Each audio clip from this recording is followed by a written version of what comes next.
capacitor vibrates and it makes about as much noise vibrating. Morning, everyone. Welcome to the August 10th session of the Prescott Planning and Zoning Commission. We're here today to discuss Deep Well Ranch, and it's an extremely complicated project. The main purpose of this meeting, and it's a study session by the planning commissioners, the main purpose is for the commissioners to understand the project, because this is the beginning of a process, okay? And it's going to be a long process, as you guys who have seen the presentation on the project and its scope and its scale and the length of time it's going to take to build out. It's a big, big project, and it's very complicated. Now, the city has a special zoning, special plan community zoning, which would allow this kind of project to take place. It basically states that this area, this project area has this zoning, and it's governed by a master plan. The developer submits the master plan. It might have changes from city requirements, such as maybe street widths, bicycle lanes, parking layouts, issues like that. So basically, the developer submits his own plan, the master plan. That master plan then has to be studied thoroughly by the Planning Commission and the staff and the city staff. And then once everybody's satisfied, it goes through all the departments, and once everybody's satisfied, we have a document that everybody agrees to. Then that master plan controls that project from then on. I'd like to welcome Councilman Lamerson. So that's the very basics of the way this project works. So our intent here today, as I said, is to make sure the commissioners understand the concept, and we're going to start trying to understand the master plan that was submitted to us. It's extremely complicated. I've been an architect and a planner for 45 years, and I've never seen anything this complicated. So it's going to take us a while to get through it and to understand it, and for the staff, all the staff members in the city, various departments, going through it page by page. We've already started collecting comments from them. We're not going to hear from too many of those today, but today I want us to make sure we understand a general overview of the project. Commissioners understand a general overview of the project, and developers representatives that are here today can help us with that a little bit. They have been doing a presentation around the city. They did for us and the city council, and then there's been a couple of 2 or 3 public presentations. And how many of the commissioners have been to any of those presentations? Okay, all of us. Terry. Maybe I was there, I just didn't recognize it. Okay, so we've seen your overall presentation, all the commissioners have, so that's good. How many in the audience have seen those presentations? Okay, quite a few. That's good. So, George, do you want to get us started on this process? Thank you, sir. Yes. Couple of things for you this morning. One being, we've attempted, and we did it in the staff report, and I know it was also copied over into the newspaper article, attempt to break this down into more manageable bites for you to focus on. Today, it's the legislative functional framework aspect of it, plus the land uses as the primary topics. Obviously, as you discuss and have questions, if the questions jump out of that area, it's okay to ask those. We'll see what we can do to help answer. Again, the gentlemen who are representing Deep Well Ranch's master plan will be up here shortly, introduce themselves. They will also attempt to help answer any questions you may have. Just for a general scale, and it's mostly for the audience, as you guys know already, the plan that was submitted for Deep Well Ranch is an extensive plan. It goes into a lot of detail. It covers a lot of areas that are covered by the city's existing zoning code. And just for comparison, they're about the same size.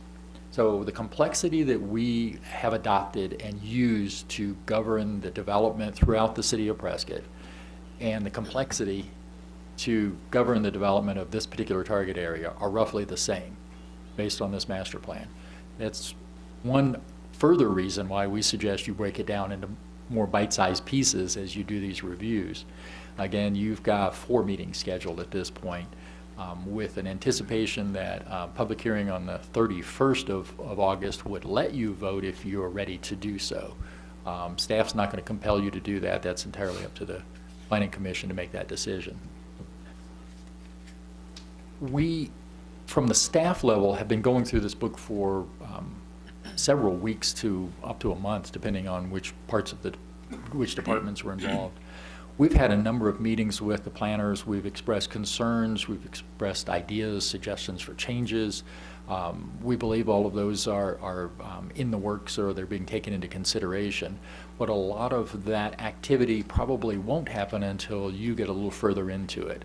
It's necessary for this body to understand and appreciate what's in the master plan to a point where you understand it to be able to vote for or make a recommendation for either its current content or recommend modifications to its current content to the City Council. This body's primary task is to vet things that are related to land uses and forward your extensive knowledge onto the City Council as part of their determination. So this is important for you to understand. So staff's not going to rush you through it. We will assist you in any way we can through the process.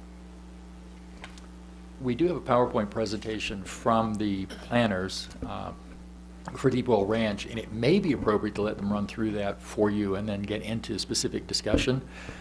We have not interacted with you on particular questions, so I don't know where your questions are going to go. Once this conversation starts, we'll let it go where it needs to go. At this point, perhaps if we let Spiritu Loci group give you their presentation, sure. We'll jump into the questions right after. Okay.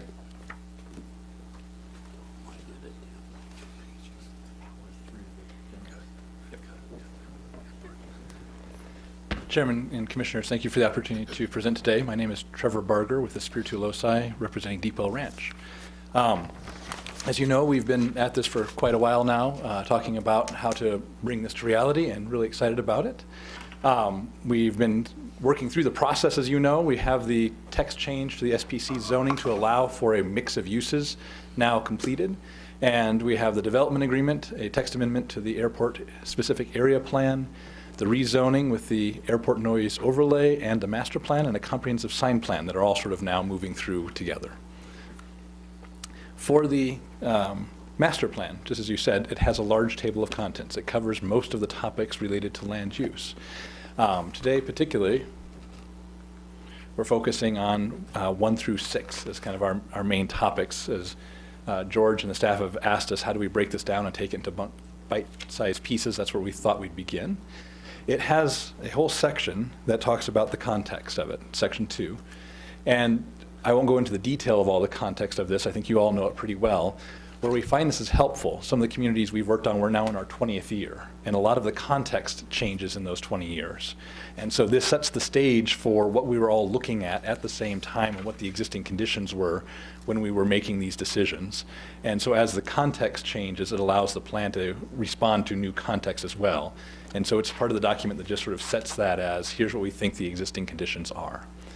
It includes things like the general plan. We are in conformance with the general plan.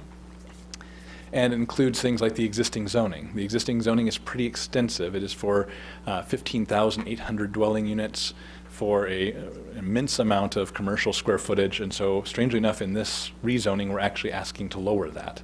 And looking at numbers, since we're looking at whole systems, more compatible with the densities and space that we think we'll have there. And we started, of course, with the economic engine. And that idea of creating an economic engine in this part of the city, when we talk with the commercial folks, they're pretty clear about where, if they were to locate, they would locate, and it's in one spot of the site.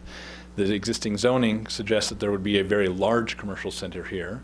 And so, as you know, we've looked at scale and the pattern of that, saying, okay, if we were as big as something as Desert Ridge, how much space would we fill? We think that's an incredibly long-term, very ambitious goal even to get to there. And so looked at reducing the land size of the commercial core to those sort of areas. We also compared that, as you can see, similarly in size to places in Austin, Texas, places of similar climate and setting, and could imagine a future in which this part of Prescott took on an urban character even. As we've talked, plans change dramatically over time. A lot of things have influences on plans that make them alter their course. We talk about this a lot, where in 1985 we started the idea of big box retailing, and of course now the question is, will big box retail continue into the future at all? And so it changes quickly, so we look at framework rather than individual use for a lot of the topic. And this is that framework that's sort of been set out so far for the master plan. In that, we also talk about timing. And so we talk about this as a 40-year build-out plan. To give you an idea then, this is the land use budget from Section 4, and it's requesting 10,500 homes for the property instead of the 15,800 homes. At doing that over 40 years, that would be 260 homes per year. And so if you think about it in those sort of bites, rather than all 10,000 are showing up at once, this is a long process of adding. And what you would love to have happen, what we plan to have happen, is that when you get to the year 40, all of this incremental growth added up to something incredible, rather than a whole bunch of 40 pieces all sitting next to each other that have very little relationship to each other. The same with the commercial. We're asking for 2.9 million square feet of commercial. Again, it's a huge number, and when you think of it over 40 years, that's adding one major employer or one grocery store per year to that plan. And again, the intention is, over time, it's all added up to something wonderful. The other thing that allows in this sort of planning is we talk about flexibility. So the Hacienda is a beautiful place, wonderful master plan, but it's intended to stay as it is into the future. It's not intended to evolve any further. It is kind of its community, its setting, and they very much enjoy that. When we look at downtown Prescott, that's a very different conversation. And downtown Prescott has been in evolution for very many years, and it continues to be in evolution now and will likely continue long into the future to evolve. It has key components, of course, that are historic and must be kept. It has elements that constantly find new uses and new users and finds new ways to entertain and excite people in those areas.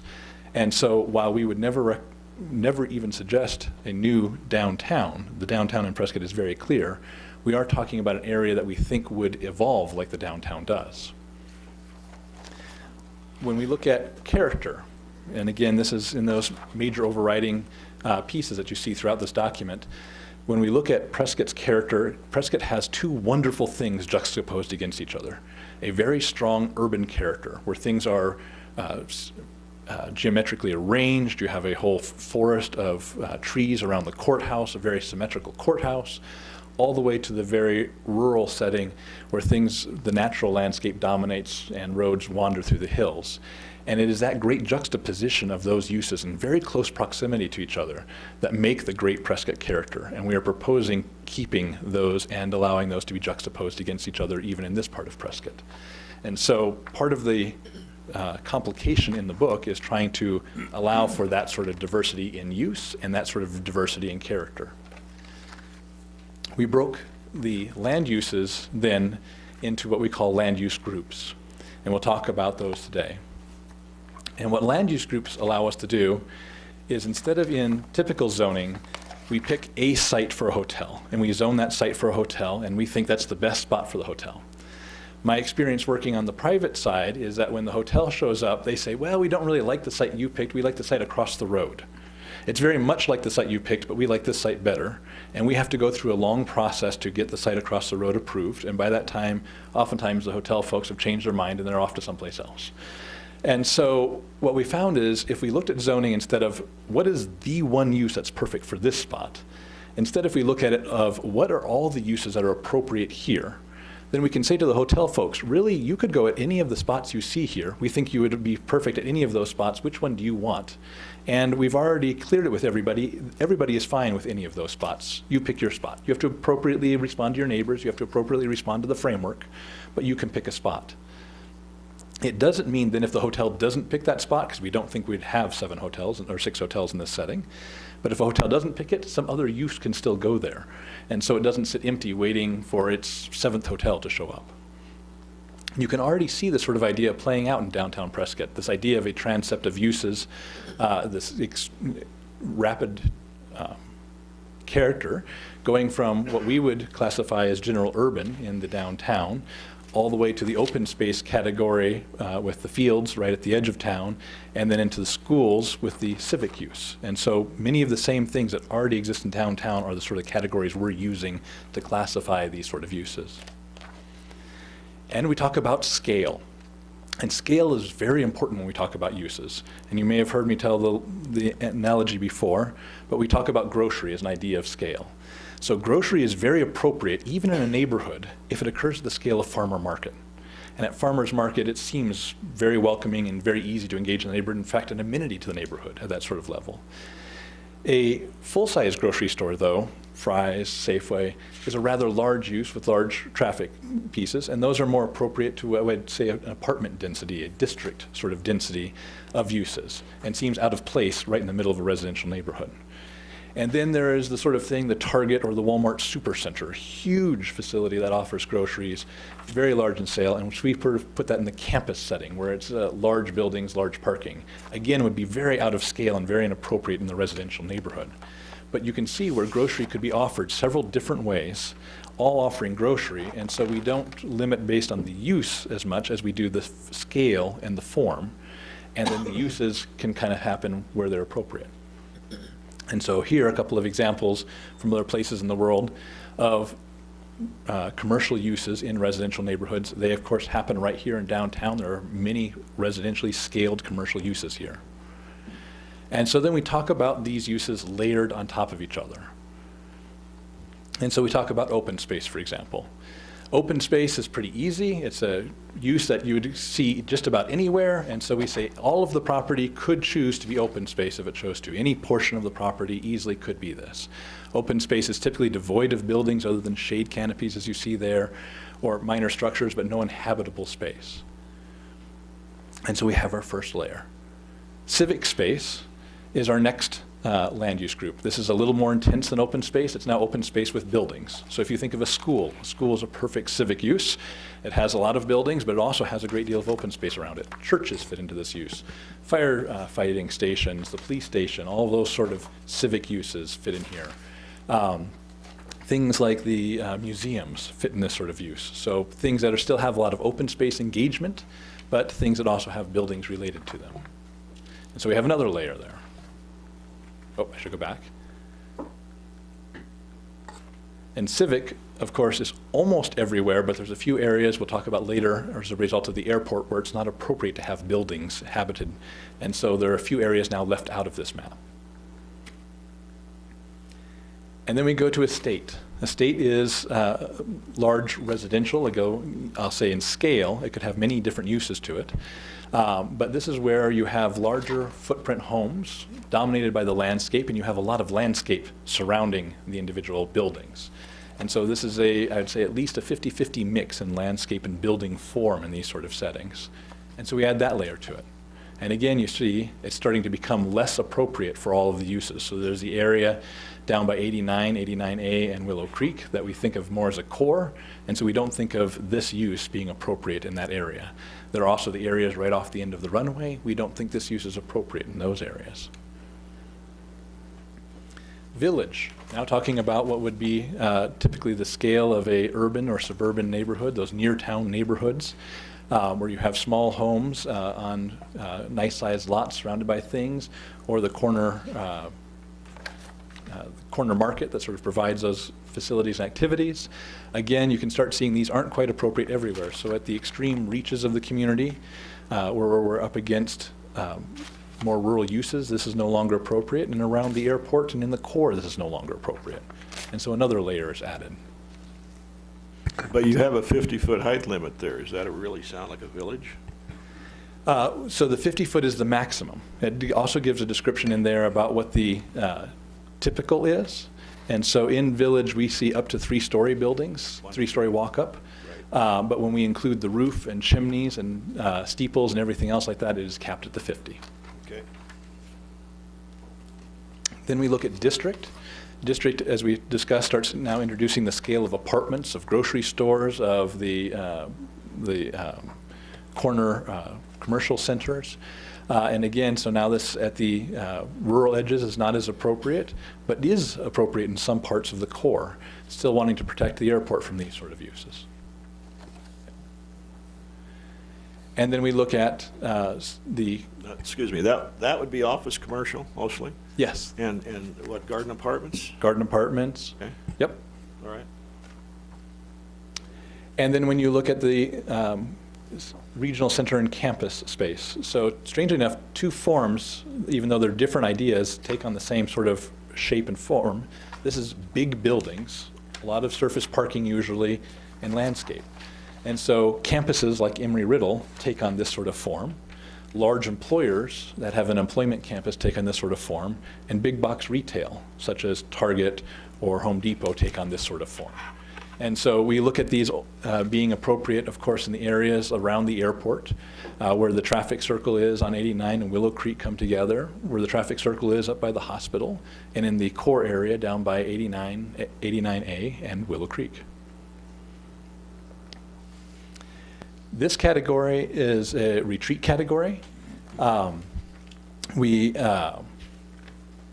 don't think that we have a retreat, but wanted to leave the possibility open because 40 years is a long time and some interesting ideas.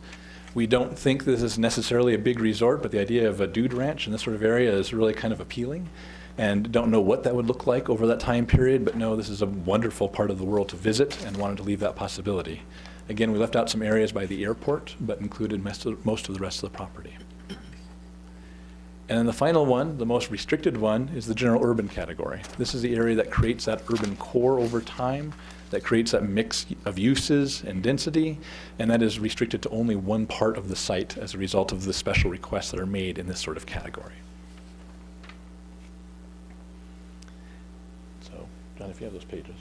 We have a couple of pages for you. So we noticed an inconsistency between the document you have and the graphics we have on the screens, that there's a couple of areas that are left out. So we have replacement pages for you for estate, village, and retreat, so that you have the correct map.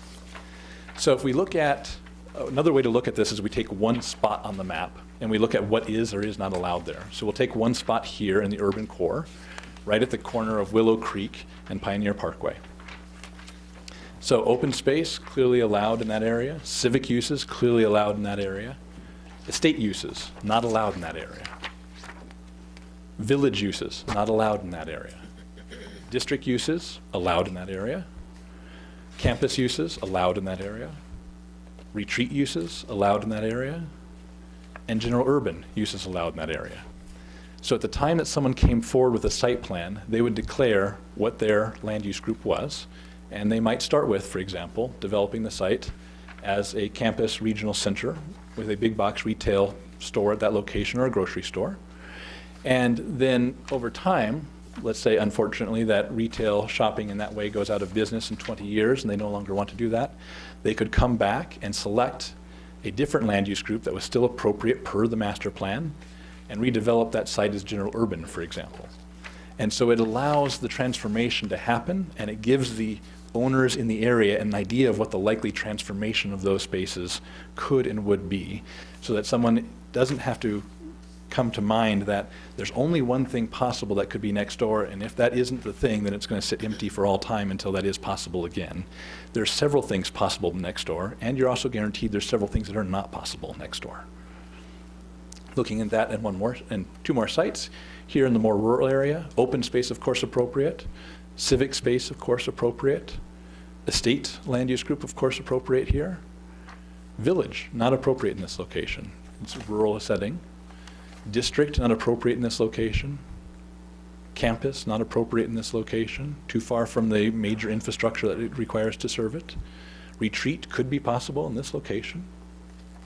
General urban, again, not appropriate in this location. The mix of uses and the density too high for this sort of area. And the last example, here by the airport, open space, of course, appropriate. Civic space, because we're at the end of the runway here, not appropriate, no buildings in that sort of zone. Estate has buildings, so not appropriate in that setting. Village, not appropriate in that setting because it has buildings. District, not appropriate in that setting. Campus, not appropriate in that setting. Nearby, but not in it. And retreat and general urban, not appropriate in that setting. And so the plan looked at sort of each piece of property in each area of the property and said, what do we think would be appropriate uses there? Excuse me. Yes. Your general urban is in that site, right? At least the map I'm looking at shows general urban right there. Yes. So you're saying no civic, or? Where the red asterisk is shown on that property? I'm talking about this one right here. Yes, general urban would be at that location. Okay. All right, go ahead. Now, and FAA would control height there in that area, right? Correct. Sure.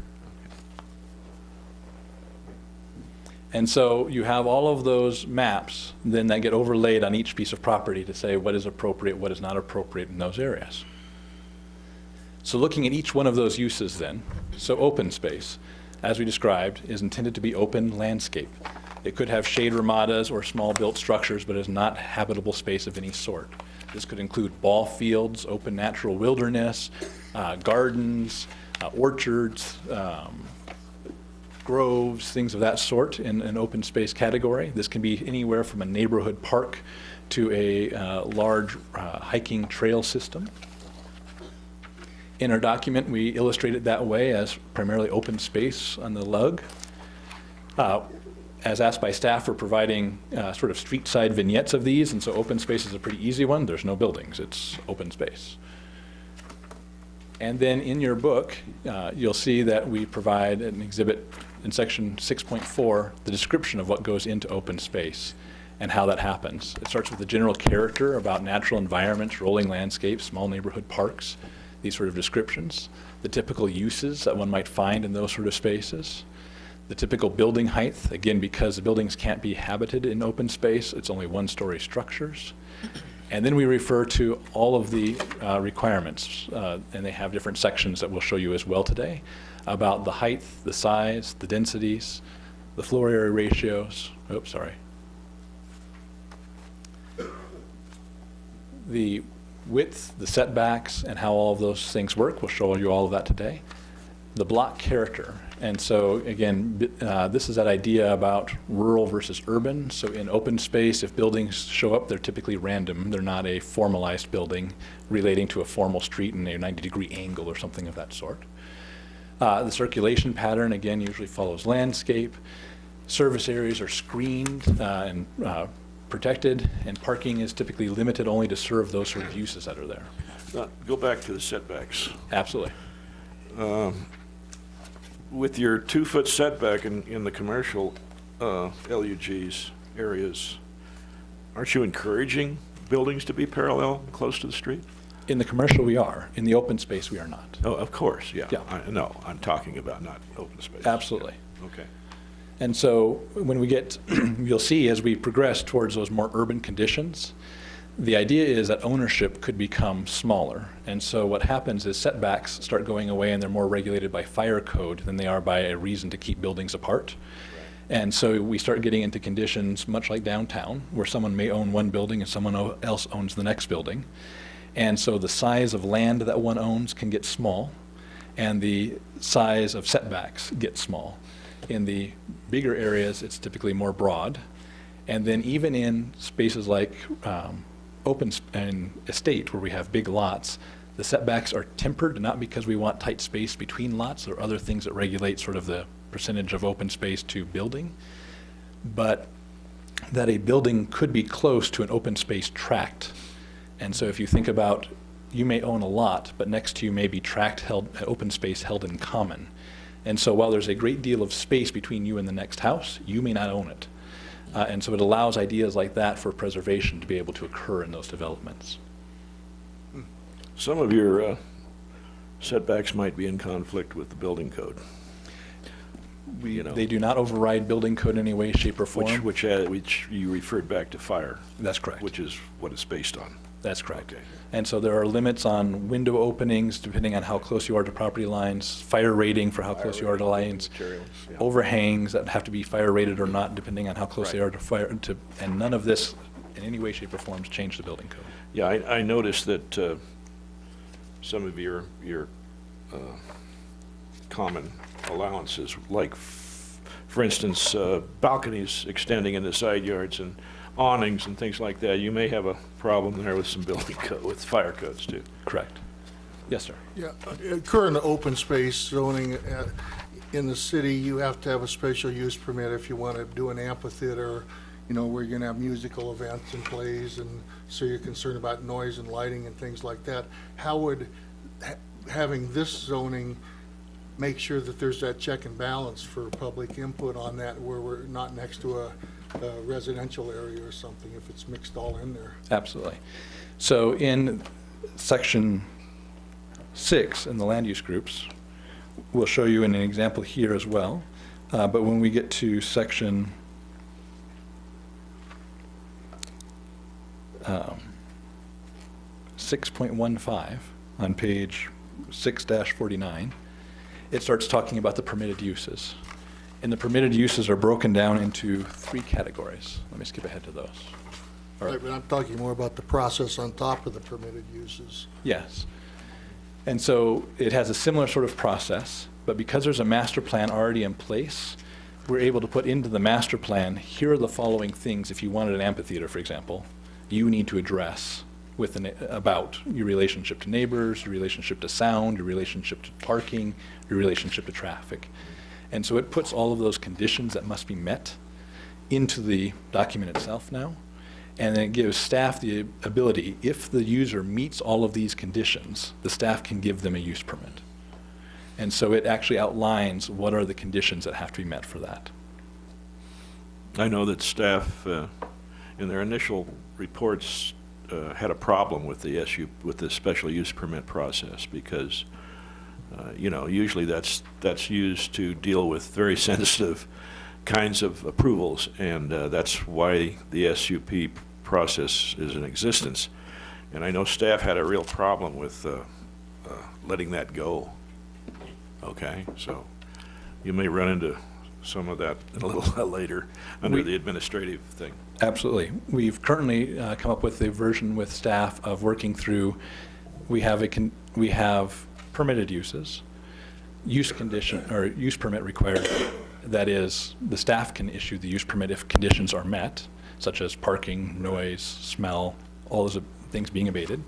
And then we have another category that we've called administrative use permit, that we're talking about making the standard city process for those things that the staff does not feel, even if you met those conditions, could they say that they have assurance that the thing will perform as required. We also have a temporary condition, of course, for uses like a festival that would be for a limited time and then be done. So when we look at civic space, for example, then civic space, again, allowed most everywhere except for some airport areas, has buildings in those settings. We provide pictures so that we can get an idea of what the character is that we're expecting for those sort of areas. The graphic gives an idea of what we expect to see in form for civic sort of uses. Again, a lot of open space, but buildings included as well. And then for reference today, we've provided also this graphic saying, okay, so that street character, that view of what sort of a civic project would look like is something like this, where you'd expect to see open space related to buildings and buildings of various sizes in that sort of arrangement. And again, it gives sort of those details about how do those things get arranged, how do they relate to the street, and then as you see here, the typical building height, 1 to 2 stories. And then goes through where to find all the details for the pieces. We'll go through those in a moment. It talks about the form being organic or formal, depending on where you are in that range and setting. And then even talks about characters such as lighting and signage, and talks about how those are done and how they're appropriate in the area. Estate, again, as we talked about, and you can see in the pictures, the buildings are sort of dominated by the landscape in these sort of areas. The graphics sort of shows that same idea. And then here shown in a streetscape character. Again, apologize for the boxes, we're just kind of showing mass and void in these sort of settings. And then how that is explained. So it is, you know, in the scale of large residential estate masses, typically surrounded by landscape yards. Formal and informal lawns and landscape yards make up that sort of setting. The typical uses are residential, single-family, detached and attached, very limited commercial uses. Some home occupations are allowed in those sort of areas. Typically 1 to 2 stories with some 3-story elements to that. Then we talk about the circulation character, and this is often typically areas where we have cul-de-sacs, organic streets, and gated neighborhoods even potentially. The landscape character, while it can be formal around a house, it typically matches the form of the building, so it could be organic if it's in a natural setting. Service areas still all screened, parking provided, really in driveway settings or on the street. And then if you see here, for example, when we talk about lighting character, now this is ambient to dark. And so this is an area where we're thinking there may not be any lighting at all. There may be, you know, only to see the street number, just the house numbers, and that's it. And so talking about the character as it changes from areas like estate all the way to urban, where lighting would be more intense like it is in downtown Prescott. I know you talked about intensity of lighting in some of the other LUGs being high intensity. Right. The way we've dealt with that, for instance, car dealerships and things and shopping centers in the city here, is our code requires that lighting to be reduced at certain hours. And I didn't see anything in there, in your proposal for doing that. We didn't catch that, but certainly could continue to do that. Sure. In urban entertainment areas, we'd Right. like to keep, you know, the area vibrant while the people are there, but there's no reason to keep it on all night, of course. It's a pretty important issue that we solve by having them reduce their lighting at 10 o'clock at night or something like that, right, George? And most of the new commercial auto dealerships, and they're all willing to do it, seems to be. Understandably. The village, again, that sort of density, that is the near-town neighborhood sort of scale and massing. It is typically formal in its pattern and arrangement, and so you start seeing it here like you'd expect, organized into block patterns that often follow the terrain or follow the urban grid. And that these are small residentially scaled masses surrounded by landscape yards close to the street. Typically the yards are detailed and layered, more formal in their sort of settings. Residential uses, limited commercial uses, neighborhood serving uses, home occupations, all part of this. Typically 1 to 3 stories in height now, and so you'd have a 3-story walk-up, for example, in a village character. And then the buildings typically formally address streets, and so it's not usually an area where we have a building off in a landscape. They're aligned to the streets that are with them. The circulation pattern is formal or regular, that it's an extension of an urban fabric. Gated neighborhoods are still permissible in this sort of area, and that the landscape pattern now becomes more formal. The service area is still all screened, and then parking really becomes more of a combination of in driveways and on street. Again, the character of the lighting now, ambient lighting. I'm not saying that we're not using dark sky, but just that we anticipate it's coming up in lighting a little bit in those sort of neighborhoods, just like they do around downtown, where you still have sort of the street lighting that occurs for the sidewalk walk areas, maybe at intersections, a little bit of lighting for the front porch of the building, but not a lot of light yet.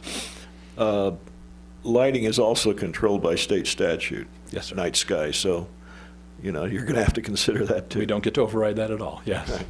We actually like it very much. You know, growing up in Arizona, I think it makes for the beautiful night sky, so love having it. In the district, again, as we talk about a grocery center or a apartment scale to that, we give the pictures to sort of provide ideas of what that intensity is looking like. We provide it again in the sketch, and then here in the visual model as we start seeing those sort of garden apartments, office buildings, grocery stores that kind of make that setting. And we talk about that. So these are large neighborhood scaled masses surrounded by landscape, close to streets. Yards are typically formal. Commercial social gathering spots are along the major streets for these areas. That here you start seeing a lot more residential possibility. Live work comes in, home occupation comes in, commercial uses come in, 1 to 4 story buildings now for the apartment type of settings and office buildings. In the landscape now, typically formal, service areas still screened, parking is, mostly off-street with a little bit of on-street now. The lighting character becomes a little bit more than ambient, as you now are concerned about safety in areas with more density. And then the signage character is enough that you start advertising to users now, where in the other categories, really, you were not advertising users, you were just advertising location in very small ways. You now come up to, pretty regular signage in these areas. In the regional center campus areas, as you can see in the pictures, big boxes, a lot of surface parking lot is typical in these areas, and still vegetation, though, being a strong part of these settings. Are you going to have different signage packages for each LUG? We do, yes. Okay. And then those commercial centers there, seen here, when they get multi-story, usually it's an employer or a campus. Single story is typically commercial users. Commercial users, though, on these sort of size, like about a 40-foot tall to 50-foot tall commercial building. We talk about those pieces where the buildings typically are grid-like, occasionally organic if they have a large enough landscape area, but typically follow the pattern. The typical uses now are self-contained, large footprint sort of uses that go in these settings. More commercial, really not much residential uses in these sort of facilities other than if it was dormitories with the campus of some sort. You can increase the building height here in a campus. You can start seeing getting up to a 7-story building. It's not the typical, but it is possible. And then when we talk about the building character, we're now aligning to those grids. We're formally spaced. Vehicle traffic coming and going is the major thing. The circulation can be gated. If it's a private employer, they may want to gate their employee parking in their entry and arrival setting, but it's not whole streets are gated. There are campuses now that are enclosed. The landscape character is typically formal, although if it's large enough, it could become organic. The service areas are screened from public view, but they would not have to necessarily be screened from within inside the campus if they chose to now, because they're sort of a self-contained unit. The service areas, the parking, typically in large fields for this sort of use. Lighting varies by users, but it's typically shielded in these sort of areas, as also required by state. And the signage character typically is found landscape or building mounted in a few locations versus smaller, more urban scaled signage throughout. The retreat, again, pictures showing sort of those settings in the wilderness, and the images are dominated by open space, also have to accommodate a large amount of parking and traffic coming and going in those sort of settings. Shown here in various scales, all the way from casitas up to a main resort building. And it allows for that sort of flexibility where buildings can be arranged randomly and they can also formalize to a street pattern. Typical uses are hospitality, some residential uses, some garden office, employment uses, and that mix of building types to take on these different forms. The height varies in these areas depending on what the user wants, if they're going for height views versus casita-like setting. And the setbacks, of course, depending on how they break up the ownership, vary quite a bit.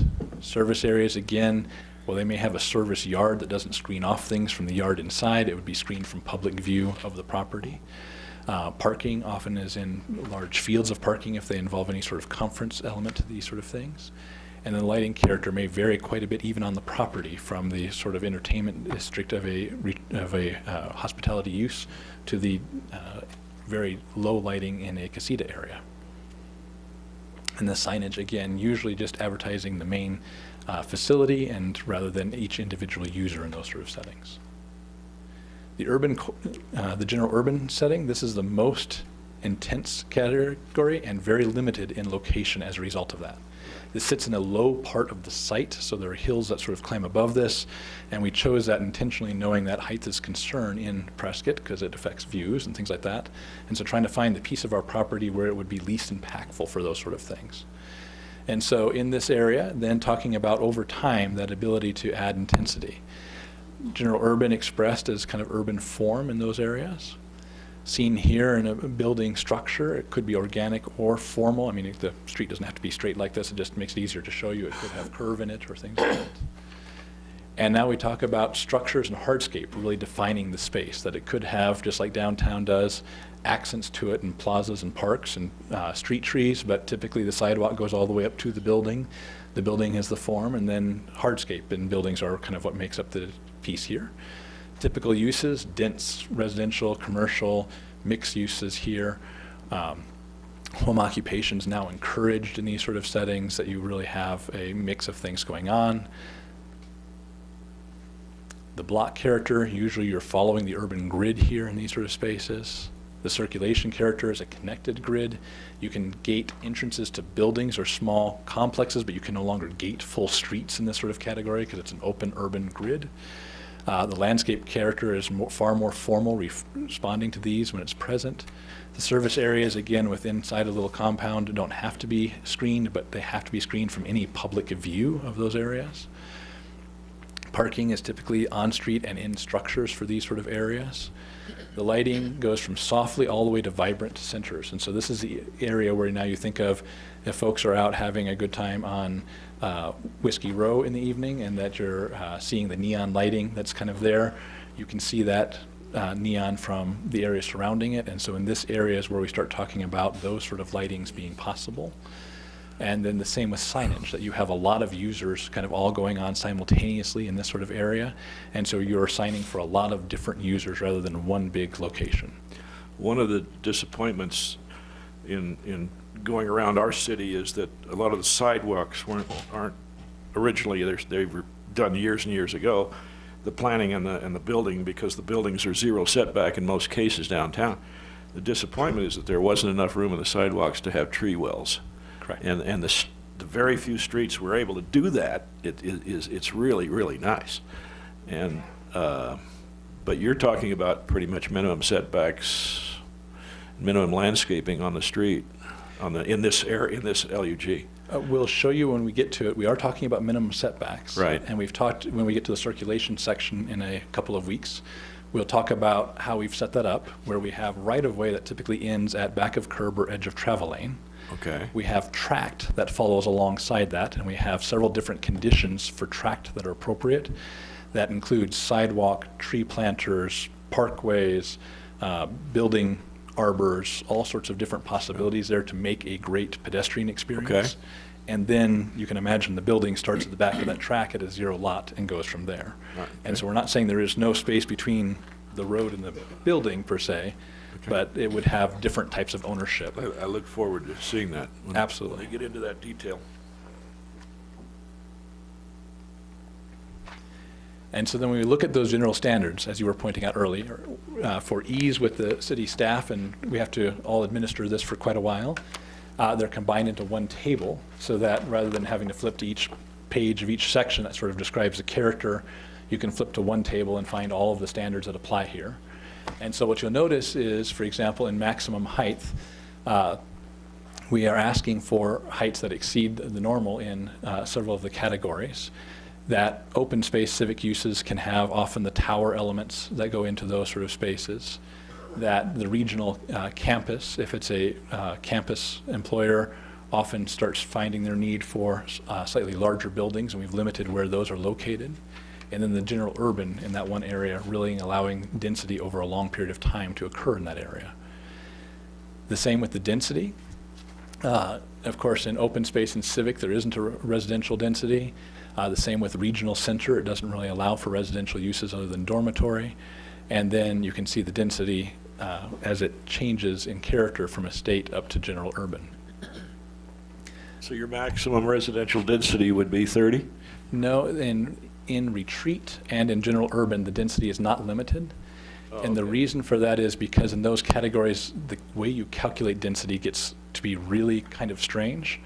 So if you have a single piece of property and you have a condominium plat above it, and they are just calculating it on the actual ground they own, the density can become incredibly high. But if it's next to a park and next to a street, you don't count the park or the street because you only count the one individual lot when you come back, even though they were all planned together originally. Right.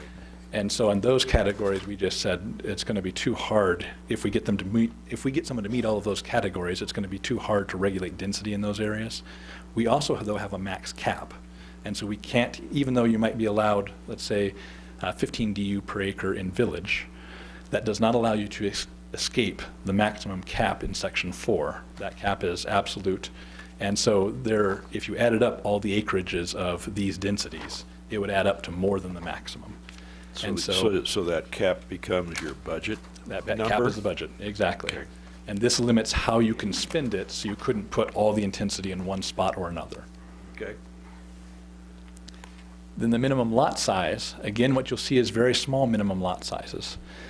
The reason is we don't, when we look at zoning, strange enough in most categories, if we're already limiting the character like we are in these land use groups, the size of buildings, the amount of landscape, those sort of things, then the need to express how much land someone needs to own, for example, the difference between an R16 lot and an R17 lot, if you're not talking about the character anymore and you're just talking about the amount of land, there's no real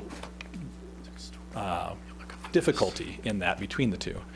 And so wanting to encourage people to be able to own things in common and have things in common, it allows a very small land ownership where you may only own the land underneath your building and the rest of it is owned in common. And so it allows for those sort of possibilities. The same with the minimum parcel width and depth. Again, if the character is already set, then this is just limiting kind of how small you can get with those sort of pieces. The same with the setbacks. So again, we'll see in the circulation section when we talk about systems, there are whole systems for pedestrian, bike, and vehicle that have to occur on all the access ways. But then off the ownership itself, because the lines can be drawn differently, the setbacks become rather small. And the reasons why you see some slashes in there is because when we combine it with that other section, you'll see that it can be 6 feet for short, limited distances, and then has to go to 11 feet for the majority of it, for example, in those areas. And it allows for things like an accent to the building, a enclosure to kind of come out, but the majority of it has to stay in the more open line. We also... Can you explain aggregate? In aggregate... Aggregate setback? Yep. So if you think of a property line between two buildings, typically we've always sort of said, okay, we have to have 5 and 5 on each side and a 10-foot setback between the buildings. And the challenge with that, of course, is nobody can use a 5-foot yard, nobody can use a 5-foot yard. And so this allows all other possibilities in saying in aggregate, in total, they have to be 10. Okay. But you could put the line over here and be 0 and 10, or 2 and 8, okay, and actually have somebody use their side yard, gotcha, rather than have to be 5 and 5. Okay. And so it's saying you could be as little as 0, but you have to have 10 in aggregate. Okay, good. You'll also notice that we changed from front, side, rear, side street sort of statements to just, if you're up against the street, here's what your setbacks are. It doesn't matter if the street's on the side or the front or the other piece, and as we'll show you in a moment, as you start curving streets, it gets hard to figure out anyway. And then if you are a siding to another lot or a rearing to another lot, we don't care if it's the side or the rear, it's the same condition for us either way. That setback is also the same. And then service lanes, really alleys, like we have downtown here, is that condition where it's not quite really a street. It is a private access way, allowing private access to garages or trash or utilities and things like that. And so that's treated as slightly different setback. The other thing we do is want to make sure that there's space between buildings and the roadway. And forgive me, because I know I'm showing a very tall building right off the bat, and that would not come until the very end of this sort of exercise, but wanted to show that we were thinking about all these scenarios. And so we talk about setbacks, and there's a couple of different ways to deal with setbacks. So in Chicago, they didn't deal with setbacks. All of the Spider-Man movies are filmed in Chicago as a result of that, because it looks like Gotham. To everybody. Manhattan, strangely enough, made setbacks, so they can't film Spider-Man in Manhattan because it doesn't have enough of a Gotham look to it.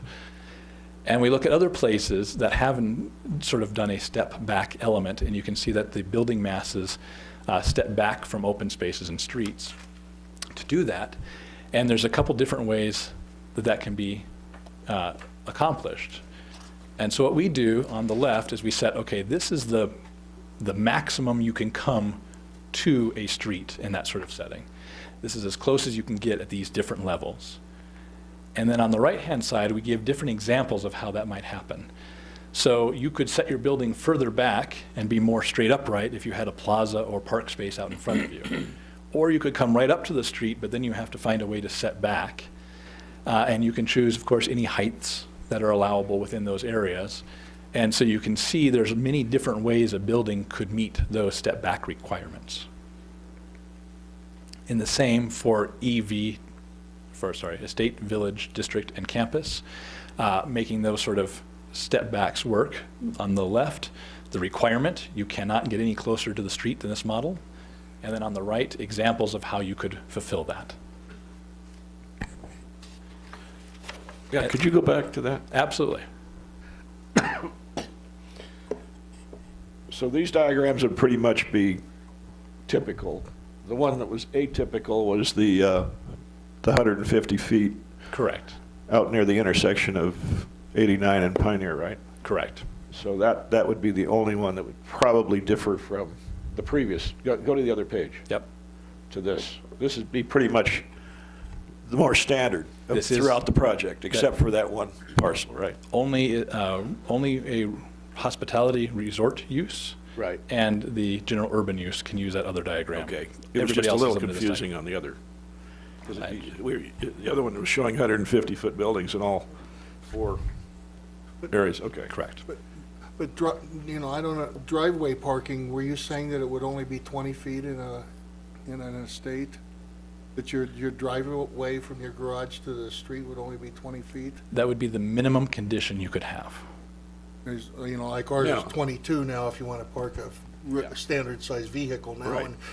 And you need that in the high-density residential too, is at least 22 feet. We have a lot of pickups here. 25. yeah, Okay? 25 is better, And yeah. my pickup's 21 feet. Got it? And it's not a extended bed either. So that's why our number is 22 feet in the city. Good to know.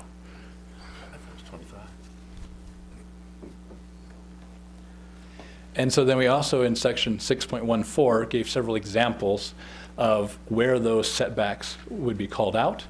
These are just trying to show how those would be measured and where they would be measured from, because we know as we talk about more urban conditions and as we talk about more mixed-use conditions, that can become very confusing. And so you see several locations here. From a public street, where would you measure the street setback? From a public street with parking, where would you measure the street setback? From something along a service lane or a service alley backing up to another use, where would you measure the side rear setback from? And so we gave several examples of these sort of pieces. Staff has asked us to simplify these graphics, so we're working on that now and being able to provide sort of one set of graphics for each topic versus many topics on one graphic. And so we just show those same things in several locations, showing how they would be called out and how they would be different. Then, as was asked in the permitted uses, when we get to section 6.15, then we have broken it out by land use group. And so you'll see across the top of the table all of the different land use groups. Down the side, all of the City of Prescott land uses, plus a few that we added there just for clarification about where they would fall or how they would be treated. And then the first category, that's the simplest one to deal with, is in this land use group, this use is permitted. Again, you have to follow all of the criteria about size and scale and form and everything else like that, but provided you do that, that use is permitted. The second category are categories where we think there are special conditions that need to be met, such as parking or noise have to be dealt with, and it's clear about how to deal with them. To give you an idea, if you're going to have a neighborhood park that had a splash pad, you're going to attract people to the splash pad. Where are those people going to park? If the owner of the property can show to city staff, here's where I plan to park those people that I'm attracting to this nuisance and amenity, then here's where it's handled and how it's done. How is noise handled? Well, it's closed after hours and it doesn't go at 2 a.m., so we don't have the college kids using the splash pad, it's just the little kids in the morning. And so those issues have to be outlined for staff. Staff has to agree that those are meeting the conditions, and staff can approve a conditional use permit that way. You know, it's actually very similar to our current code. In fact, I don't think there's very much you're showing us that we haven't seen before. No. The only Okay. difference is that we broke it out by each one of the Right. land use So- groups. So I don't want to get into detail, the way you're heading. Yep. I'd like to make sure all the commissioners have their questions taken care of and that they understand what the LUG does, that it takes the place of the separate zoning that we have now. just for this particular project based on your master plan, right? That's correct. And like I said, is that the LUGs and those layouts and the designs aren't much that we haven't seen before. No. So, commissioners, I got a question. let's talk about, make sure you understand the LUG concept. Right. Can you give us examples of cities that have these standards? So Mesa's downtown now has both in place. We did a very similar one for a new community in Mesa called Eastmark. And the city actually came to us and said, would you do it this way, because we'd like to use this sort of thing downtown. They started with a document that came from the Congress of New Urbanism, and it was missing lots of parts. There's lots of things of modern life that don't fit well into their plan for things. And so we took it and did an analysis and said, we think we could make something like this work if we altered it to be more of a hybrid than purely what they were looking at. And after we got that approved for Eastmark, which is a 5 square mile, 18,000 home, 20 million square foot commercial center, they wanted to apply a similar thing to their downtown. Knowing that it's very challenging to change existing built development the way that it's regulated, they came up with a clever plan where they said, you can opt into these new rules or continue with your existing rules. And strangely, just like we're layering, they have 2 different layers of zoning over all of their downtown, and you could do either one. Theirs was, for their downtown, pretty much would be in our land use category, all general urban primarily. I think they maybe have 2 versions of it, but it's a narrower band. They don't have big box retail downtown. They don't have those sort of things. But they followed the same sort of idea. In Florida, it's been used quite a bit. It's come out of a group there using it, started using it for resort communities, and then moving it towards these other pieces. For us, it was an easy change to this format because when we do development agreements for example, DC Ranch in Verrado, we just flipped the chart. So instead of having it organized by land use group and then we tell you what all the things are, we would basically say, okay, here are all the things, and here's where you can and can't do each one of them, right? And so even though it seems like a new thing, it really is just taking the Excel spreadsheet and switching which row is on top. And so in this arrangement, the character is the ruling thing, and the use and the dimensions are the thing that go by character, versus saying, okay, let's switch them and you can have this type of sign and you can only do it here. Thank you. Absolutely. Commissioners, any more questions regarding the LUGs, so we understand? Well, I just wanted to make a comment. I appreciate, Tom, your initial context and descriptions of this whole entire process. Now, the only actions that the Commission has taken so far is to redefine what a special planned community district is. Prior to that, it was just a combination of residential, and the definition has now been expanded to include commercial and mixed use. So that was just a redefinition of SPC. So the next step would be to apply that zone to this development. And our original concern was whether the community and the council would still have oversight to review these phases as they are potentially approved. So for the audience, George, could you describe that ongoing process so there's not a concern that as this development progresses, there's not going to be too much autonomy given to the developers? Well, we're getting into the regulatory framework in our later in this meeting. Should we hold off? We can skip into it Because we now. covered It's the actually very LUG. appropriate. LUGs, I think, are pretty straightforward and covered very well to this point. But I think once we start talking about the regulatory and administrative, how it's administered, I think maybe we ought to deal with that like as a single entity? We can do it either way. You want to start now and say, okay, we're done with LUGs, let's get into... Perhaps if any of the commissioners have questions about the LUG concept, the layering concept that they've described, we can address those now. George. You know, And then we can talk typical, about this framework. attendee or someone watching this on television, you know, throwing out LUGs and SPCs and everything else kind of is confusing and maybe somewhat concerning. So I'm just talking about context. Understand. And my questions may be in the regulatory phase, but I'd like to address them now because I'm going to miss one of these meetings. And I think it's the regulatory. One thing you said was several things are possible next door. And obviously conventional zoning, you know, you buy a house, the property next door is zoned, you know, it's fixed. If somebody wants to change that, they have to go through a process. So I just picked a spot on the map that was estate. And I said, well, what else could be next to me? And it's pretty much everything except for general urban and campus, which means if I buy an estate home, what assurances do I have that I'm, you know, if next door to me ends up being open space, I'm fat, dumb, and happy. If it ends up being an apartment, I'm not. And we deal with that all the time.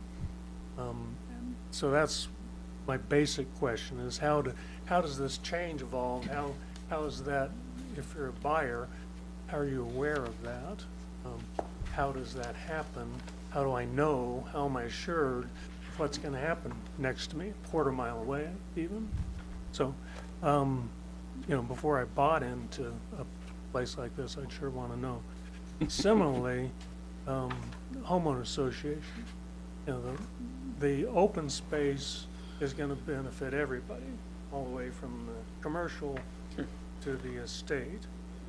But obviously different owners, very complex, complex neighborhood form. Who's in charge of the open space? Who pay, you know, where it comes together?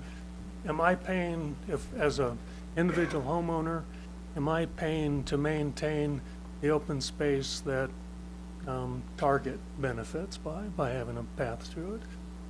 Or is Target picking up the whole bill? I mean, you know, that sort of thing. How do these uses mesh? And if it changes, you know, the maps that we're showing, the property could be 100% open space.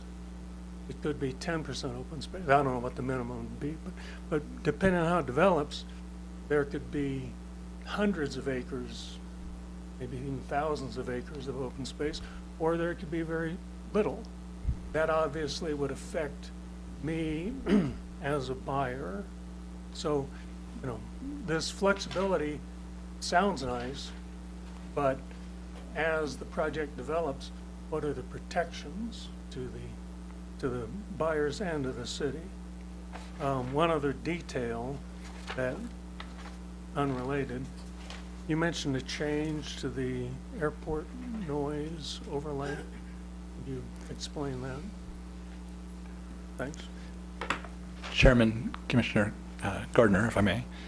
So, without a doubt, and the reason why we showed the different pictures between Hassayampa and downtown Prescott is the mind of the buyer is a very different scenario.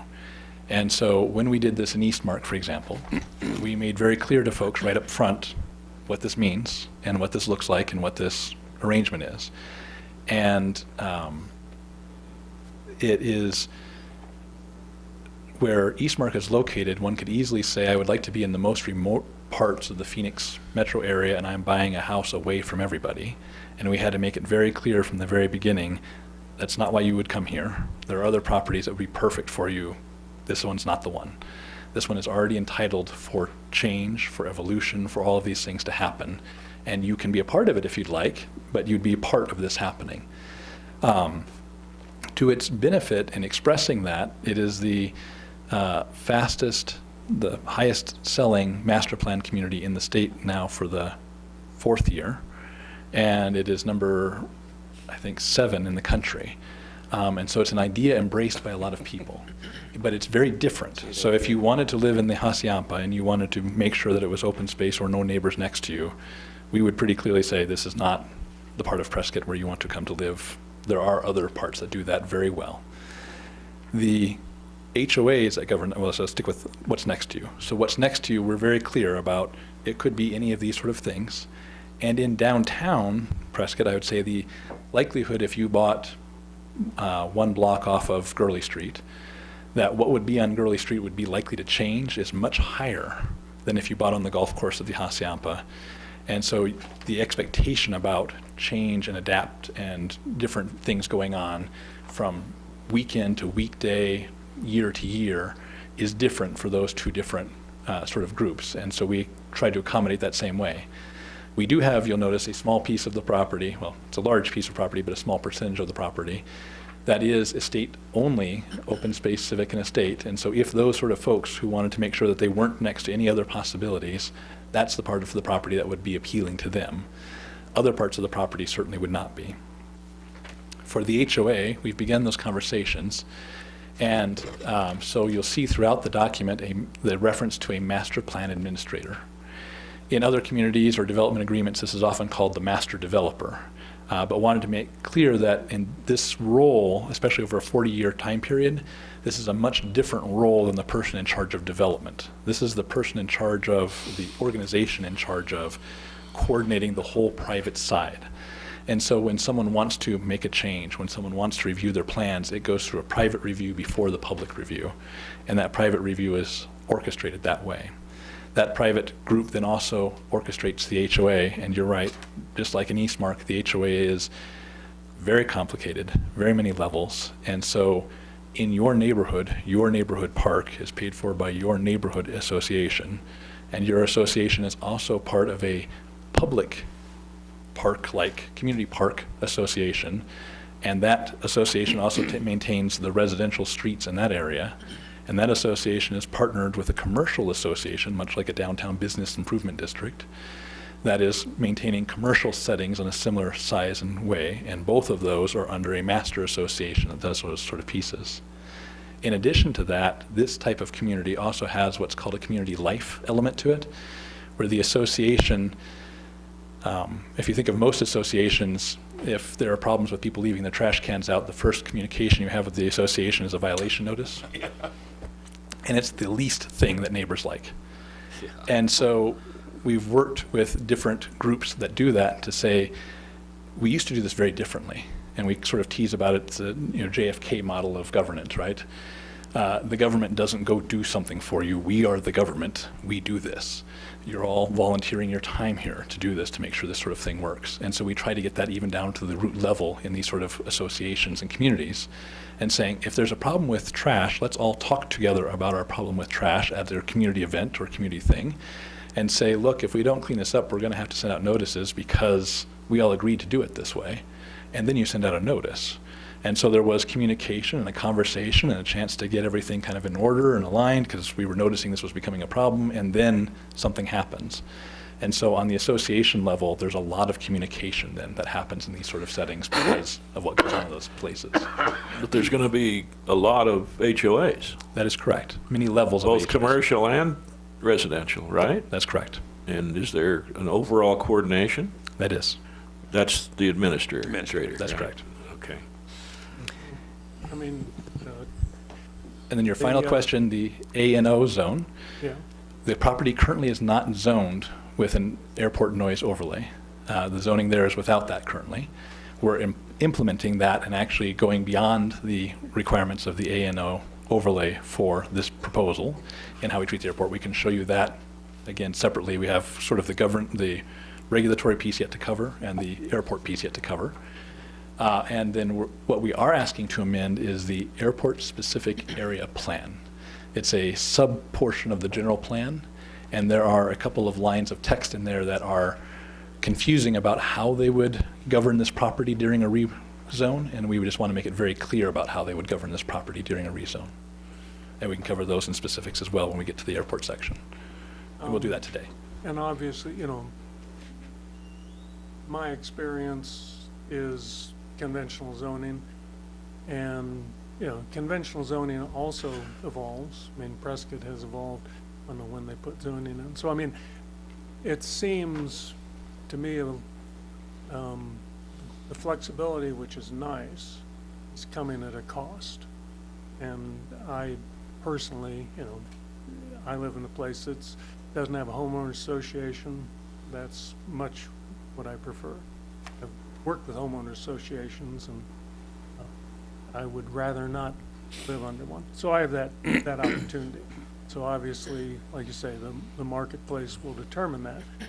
It just seems like the complexity of this is overdone just for the sake of developer flexibility.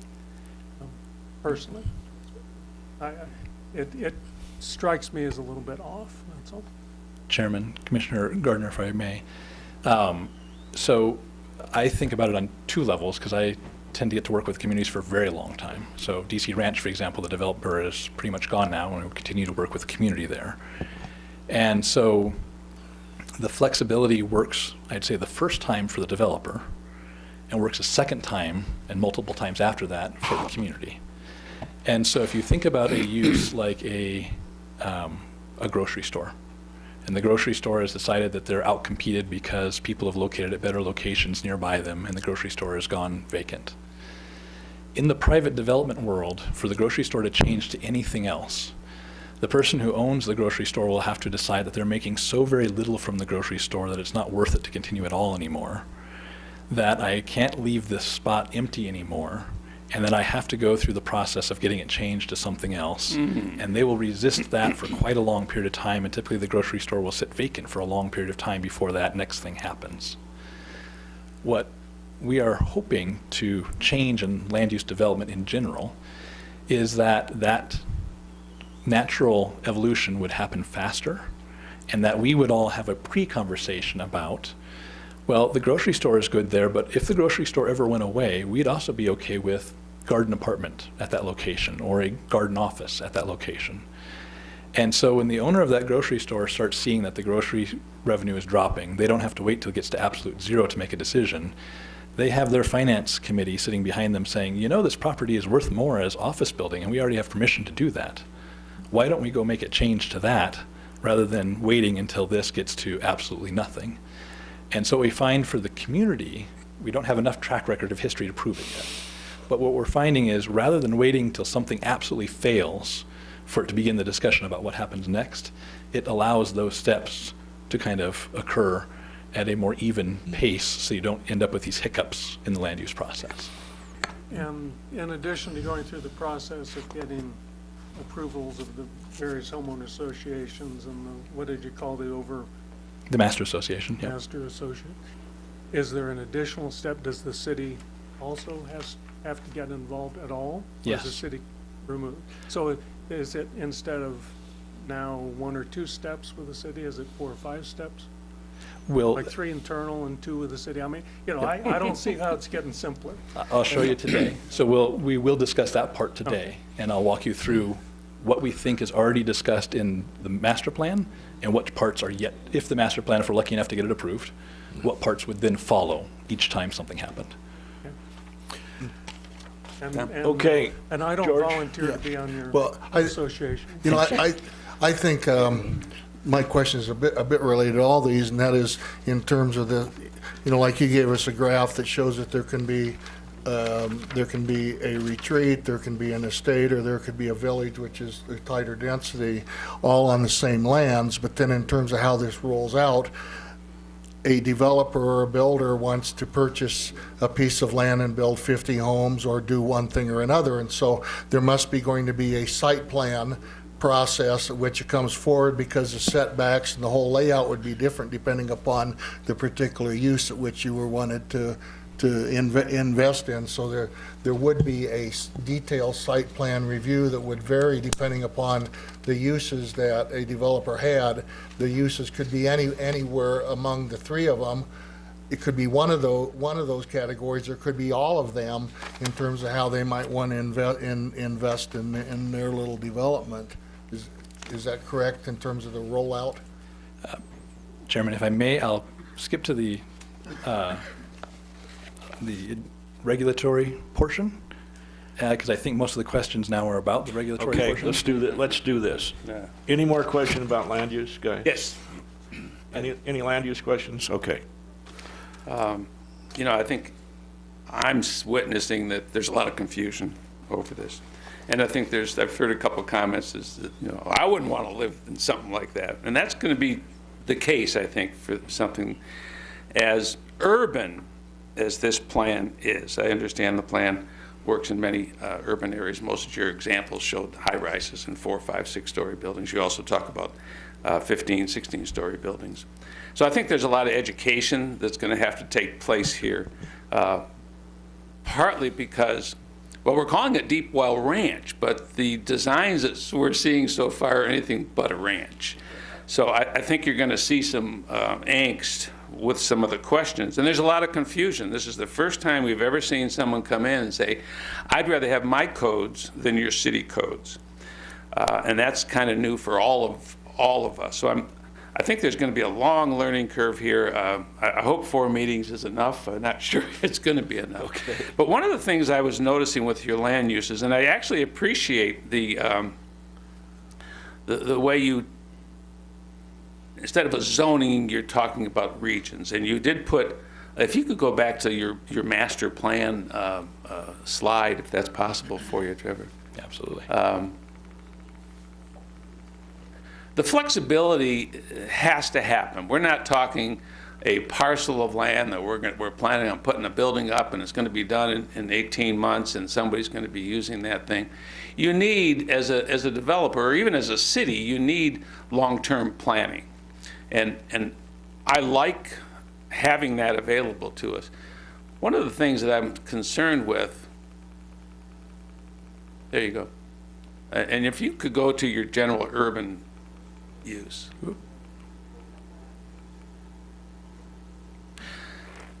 I mentioned this to you at the public meeting, and I didn't know at the time that you had a 150-foot desire for buildings in this particular zoning. And I think one of the things I'm mainly concerned with, I'm not concerned with the success of Deep Well Ranch subdivision. I mean, I am. I want it to be successful because I don't want our community to have something that's not successful.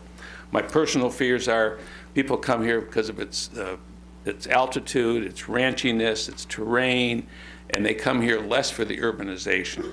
But at some point, we're going to have more urbanization. We certainly are trying to get companies to move here with real paying jobs where young people can stay here. They can leave the university and stay here with real jobs. So, and they're going to want more of an urban life than many of us do at this point. But my concern is the introduction of this project to the community on those two main arteries. You're putting your highest and most intense uses as the introduction to the community. Everybody that drives by there who may not like this type of development and say, well, I'm not going to live there, but that's okay for the people that do. They're going to be seeing on that particular corner, which is a really active and will be much more active corner, your most intense uses and your highest uses. It's also the only corner that, and I know there could be accusations because I do live in the subdivision, full disclosure, across the street, but that's not my point. My point has always been that I think a presentation of a project to the community has to be pleasant and graceful. And I hope you can do something different with maybe not have your 150-foot authorization on something like that. I just think that something like that should be more in the center of your project because that's where you're going to want people to congregate and do their shopping. That's just a thought. But beyond that, I like the process. I like the land use designations that you have. I think the heights are really tough for a community that we've always, my goodness, we've sat here for many meetings over a 50-foot height limit on a couple of things. So that's really pushing the scale, and I know you need flexibility, understandable. But I think how this is introduced to the community, and certainly a presentation like that, whichever part of the project you might want to call that, I certainly don't call it the front door. I look at that more as a back door of that enters the community.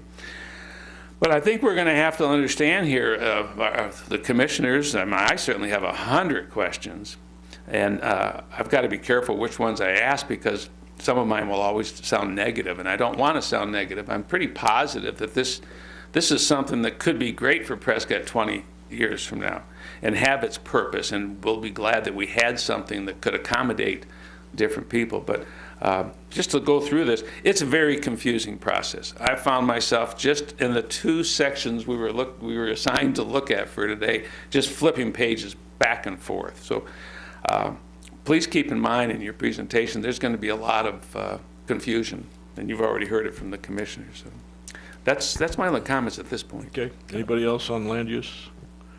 No, I think the land use, the various LUGs, which take the place of zones, I think they lay out fine. I mean, like I said, it's nothing we haven't seen before.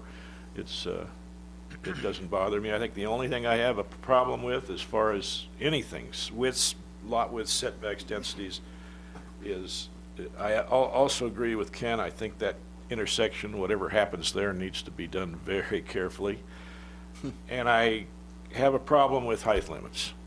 And I think those are going to be negotiable. Okay. Anyway, any other questions, commissioners? We're going to take a 10-minute break right now, and then when we come back, I want to get into the regulatory framework, and I'd like you to be ready to explain what you're asking for in the regulatory question and why. Absolutely. Okay? Thank you, sir. Thank you.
Okay, everybody.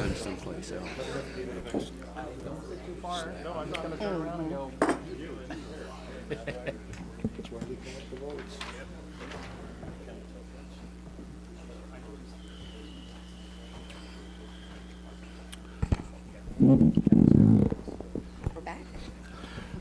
George, could you kind of kick this off just to get us going on the regulatory framework? Yes, sir. A couple of issues I think you're probably going to be interested in, staff certainly was, in the regulatory framework, and that is how much control the city maintains through the process over time. One of the things that the planners have put up for you to look at is sort of flow charts for different types of changes or different types of development steps or patterns that can occur. So one of the things that our staff looked at following these processes and looking at how we're affected is how much of the city's current control over development is lost or modified through adoption of this master plan. And we talked to you a lot about the flexibilities that were built into the special plan communities district. That's the proposed zoning that would cover all of this area. Those flexibilities are both good for the developer and good for the city in certain circumstances, but there are some circumstances where we want to make sure that we're maintaining control over things that are of a citywide interest and allowing for that flexibility in areas that are more of a project or development-wide interest. We have that same pattern established in the city's general plan.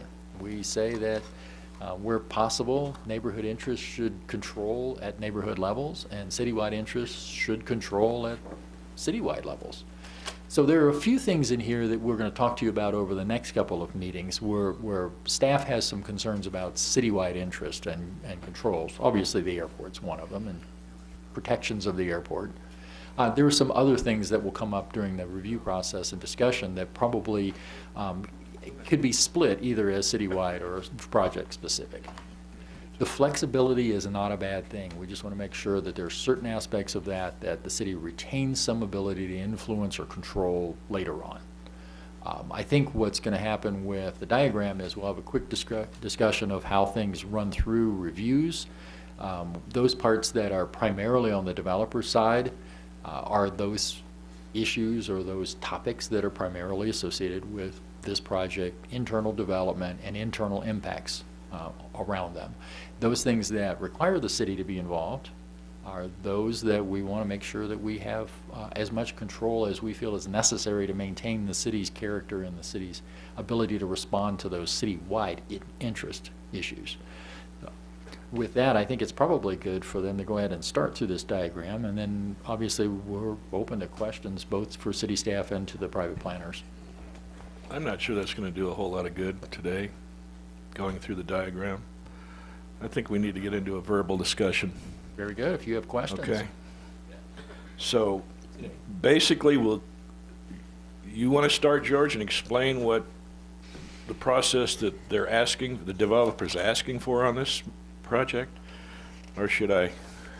Maybe something more specific. The overall process is one where it's going to go through review by this body. It ultimately ends up in city council, and once it's adopted, that's where the staff concerns start. So once it's been adopted, a master plan like this is sort of like a contract. You can't really go in and renegotiate the contract without both parties being willing to do that. So there's some certain things that are influenced by outside situations, for instance, that the city wants to be able to make modifications to our city codes and have those apply across the board, whether you're under this master plan or Hacienda's master plan or whatever master plan there may be, or none, just subject to city zoning. Well, okay. We actually have an instance that occurred not long ago that is an example of that. The Supreme Court made a decision in a case called Reed versus Gilbert, the city of Gilbert, that required us to modify our sign codes. It would require us to do the same thing in the future should a Supreme Court decision occur that affects some other aspect of zoning controls. Okay. We want to be able to be flexible about that. And again, some things like the airport are so important to the city that we don't want to give up certain levels of control or levels of review and approvals through our elected body. Okay. So that is another issue. I think one thing that you would notice in looking at the diagram, we're not going to go through it specifically, is that there are a lot more administrative approvals at staff levels than we currently have in the Land Development Code. Things that typically come to you for a recommendation and go to City Council might not do that under this master plan within the area covered by the master plan. They would come to city staff for certain approvals. Administrative approvals, or even the conditional use permits that were noted earlier by Trevor are actually administered and authorized by the Community Development Director, Mr. Geis, right now. That type of thing is a difference in the way the process works than our current zoning, our typical zoning. So we look at those with a little bit more critical eye. We know ours works, our processes work. They may not be the most efficient process, but do we give up that process, and what does the city get back out of it? Again, this is a negotiation. We told you that with the SPC district. The city gets to negotiate what goes into the master plan, just like the developer gets to negotiate. Okay, let me just cut right to the chase, okay? In the master plan, it says, any and all development activities that occur on the property shall be governed by and must be in compliance with the general development standards. The general development standards set forth in the master plan replace all city rules, regulations, policies, development standards, design guidelines. I assume that means engineering standards. It includes engineering standards, okay? I'm cutting right to the chase. Why are you asking for that kind of a change in our planning policies here? And you know, explain that and tell us why. Absolutely. Chairman, if I may. So on that specific item, there were two different ways to read it, and we wrote it not intending what I think you read it as, and clearly the engineering department read it as, and we already had a discussion about how to change a word in there to make that read more as we intended. Okay. So we'd like to use roadways such as Hacienda and Alarcon in our community. Currently, those don't meet city standards. We've been talking with the city about, can we do that sort of thing? The engineering department is fairly agreeable. We're coming to a conclusion on those conversations. And so what we are attempting to say is, if there's a development standard in the master plan, it replaces the development standard, any and all versions of it, in the city's development code. And so if we say a street can look like a Larkin, if the city code says no, it must look like Gurley Street, because we've worked at all the details with staff, we all agree it can look like a Larkin. And so that's what it was intended to say. I clearly can also read it, replaces all rules altogether in the city, and that was not its intention, so I apologize for that. We decided that the word supersede would be a better than replace.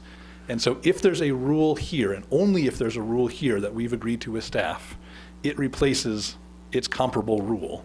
So for example, we're proposing, which we'll talk to at a later time, instead of bike lanes, as requested by staff, a multi-use trail alongside the roadway. So instead of going through and editing every single city standard that says bike lane required, bike lane required, bike lane required, bike lane required, we just say, we are replacing all bike lane required with this multi-use path, and that will supersede any city detail that said otherwise. But as I understand it, the same with PAD, under the SPC code, the new code, they can vary road widths, bicycle lanes, parking layouts, building heights, setbacks. All of that can be. All of that within our code. It can all be requested. So why do we need to take this approach? So this is within the code. So the whole master plan Right. is adopted by code into the zoning. That's right. And so all we're saying is there's another book that exists out there. So rather than copy that whole 200-page book into here and say which ones do and don't, which ones were and weren't changed, we have only section 8, for example, and says these are the only things that are changing about water. Okay. These are the only things that are changing about sewer. Everything else in the city applies as it is today. Well, so we I didn't think- have to copy it all. Okay, then we need to understand that, because the way I was reading this thing, I know you can't throw out municipal codes. No. You can't change subdivision requirements because that's mandated by the state. A 12-inch water line has a certain fitting, and that's the fitting you use for that. And the city it's already decided. engineering, the public works, I can't believe they would accept infrastructure like water, sewage, storm drainage, paving sections of streets without you building to their city or their engineering standards or better. Correct. Okay, so why couldn't you simply say city standards equal or better? This is the one occasion where we get to amend those things you talked about, like street widths and sidewalk, and we don't get to postpone that for a future conversation. So when a parcel comes in, we don't get to discuss lane width then. It all has to happen now. And Well, so that could be in the master plan. And that's what we're doing. As part of FPC. That is That's not a correct. problem. And so The street widths in the engineering aren't mandated. I mean, they could be altered in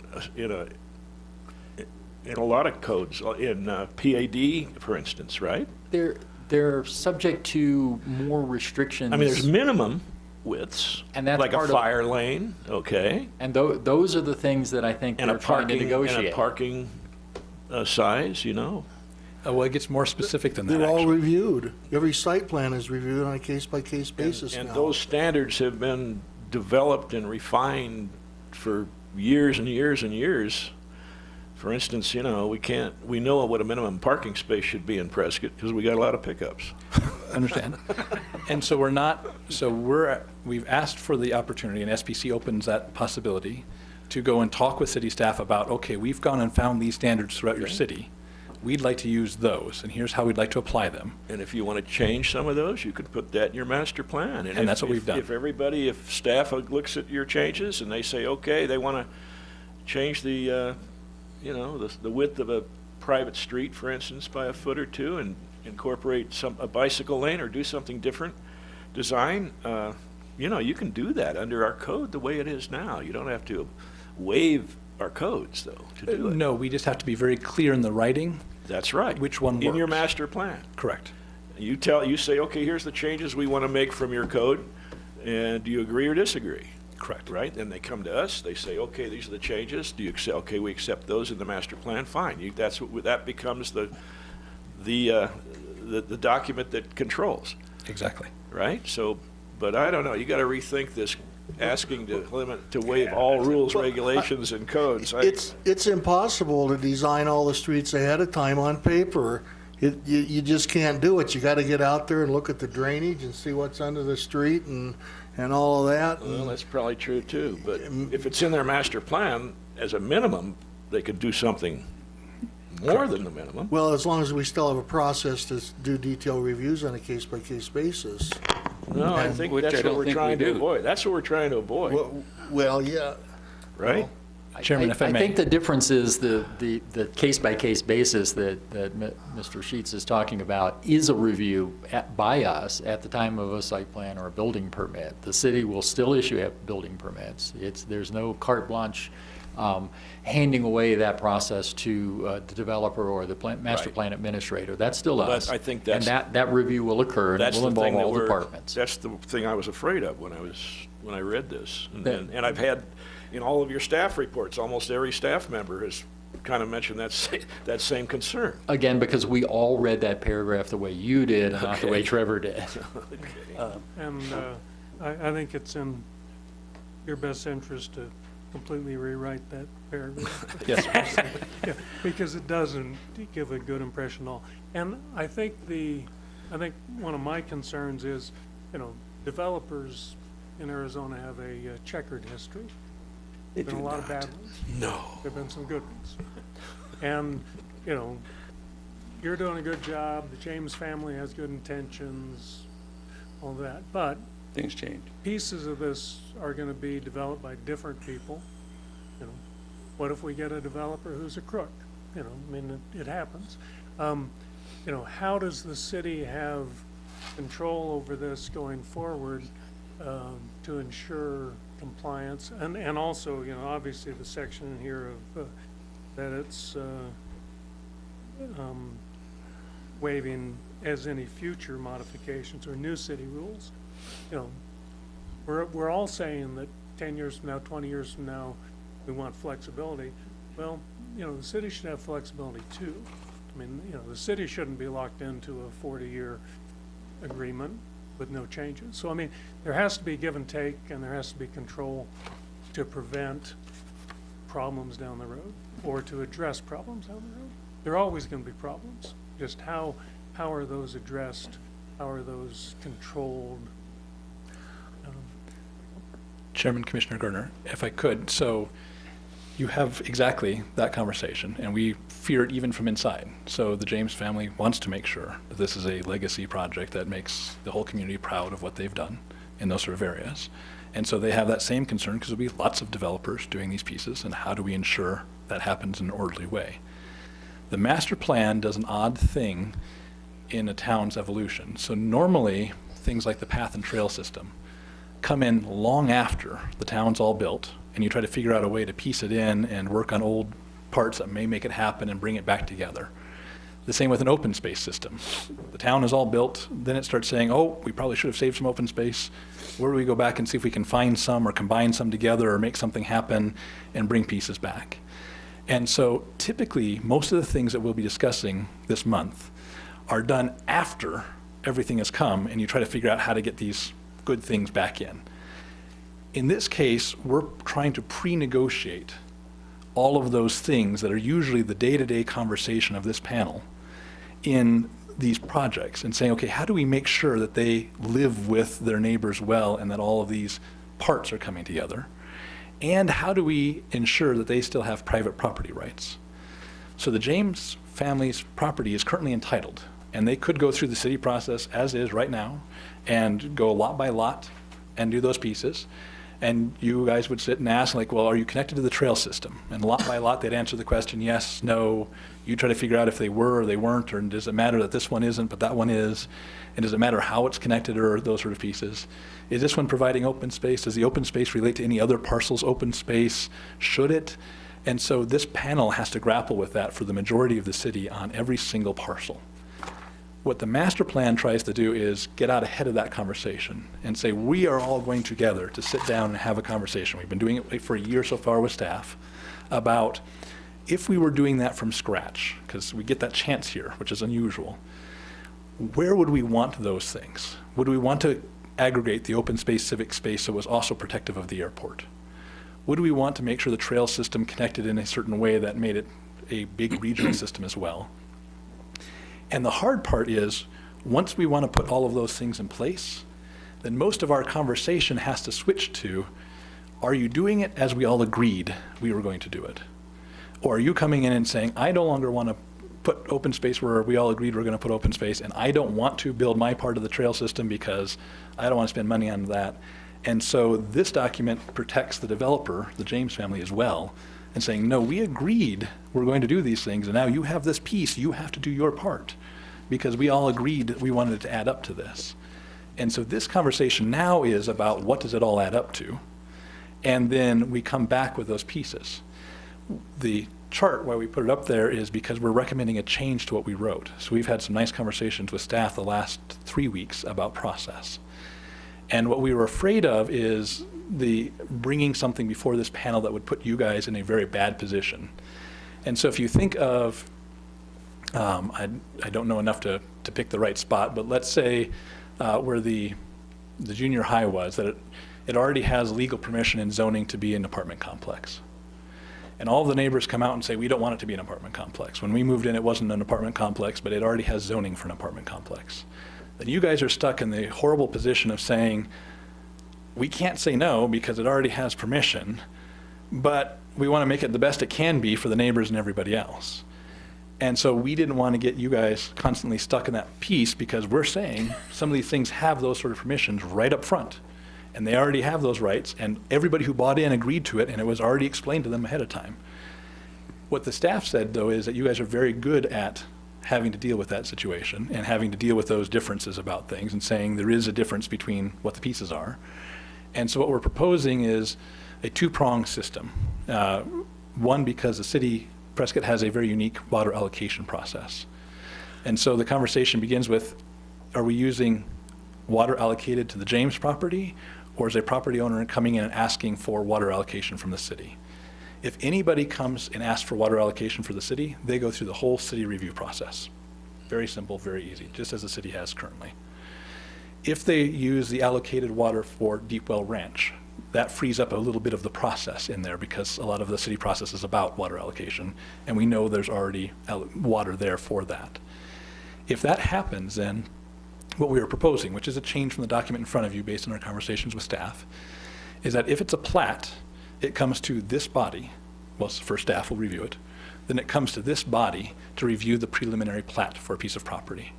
And this, when we finally agree on whatever the master plan is the document that would be reviewed against. And so rather than creating from scratch, we think we'd like to have a trail, we think we'd like to have open space, we'd like to have these things, this would be the agreement we all made together about where we're going to have open space, where we're going to have trail, where we're going to have these pieces. And so long as it meets the requirements of this, we would say, yes, that plat is in agreement with the master plan, we all agree. That includes design guidelines in here, by the way. So it's the look, the feel, the infrastructure, all of those things to support this. That would then, and that would not, like it does now, go to, because of the water allocation, plat goes to P&Z and to council. In this case, preliminary plat would just go to P&Z. P&Z would then give their recommendation, yes, move forward with that, we hope. And then the final plat would go just to council. And that would be, is it conformance with the preliminary plat and the master plan? Right. And so it speeds the process a little bit because we already have water allocated, but it still gives city the right to review and say, are we conforming to what we both agreed to were the agreements? Okay.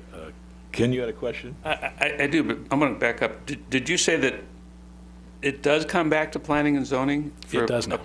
For this project? Correct. For each process in the project, each section? Each preliminary plat for a parcel of property would come back to this board for the preliminary plat review. Well, that's new. I didn't catch that when I was, and that was my question. I'm telling you. I had a sense when I was reading this that We didn't see it. you'd like to bypass this bountiful and august body as much as you could. Now, trust me, I, as well as almost anybody in this room, can understand you'd like to eliminate the public process. I'm experienced with that. And it would be a wonderful thing to be able to do. But I think when I look at the Planning Commission, and I've been on here for a number of years, and I was on Board of Adjustment before, and I'm very proud that this body does take the attention that it has exhibited in the last number of years. And it's a state statute, if I understand correctly, that cities have to have a Planning Commission of some type. For a lot of reasons, not just to get in the way of the developer. That's one of the things we get to do, but we try to do that as little as possible.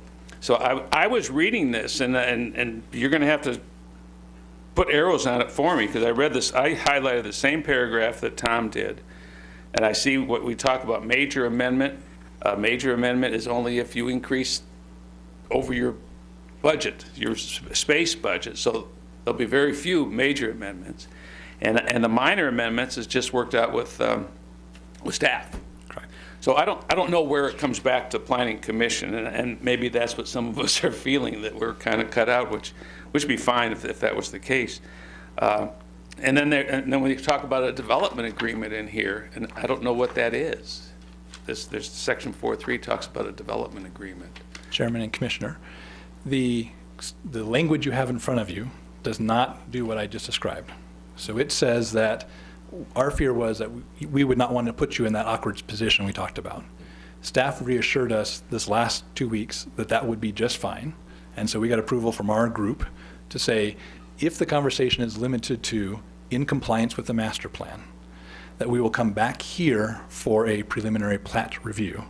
And this board would then decide, yes, this plat is or is not in compliance with the master plan.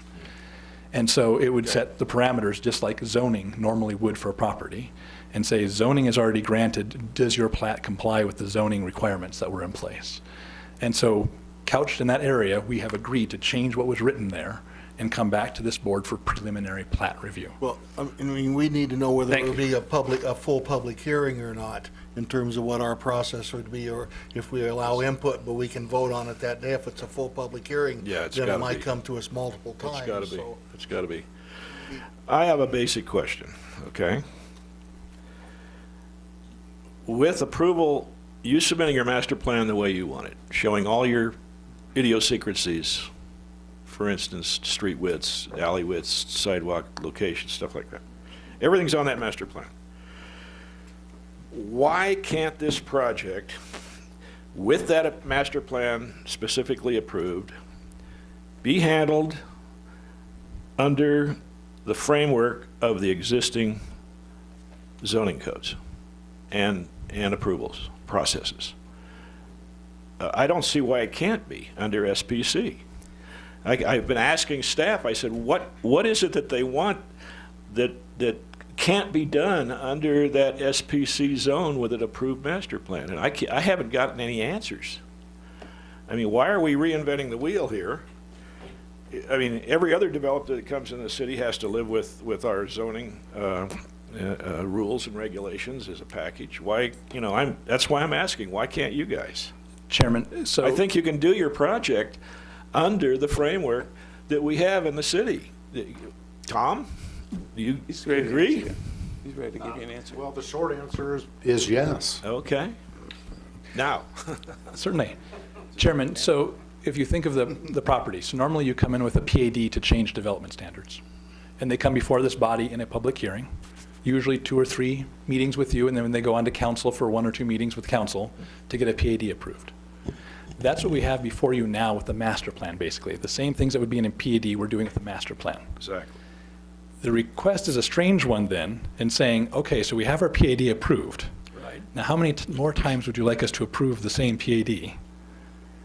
And how would you like that PAD, how many more times would you like us to see you? If we change the operator from a restaurant to a restaurant and bistro, do we come back to change the PAD? No, the PAD already covered that. That's right. Well, if we change it from a restaurant and a office, well, if the PAD already covered that, we also don't come back here. And so part of the challenge we're having is so many of these things are predetermined with the PAD we're coming forward with now. We're challenged with what is the next conversation we have together.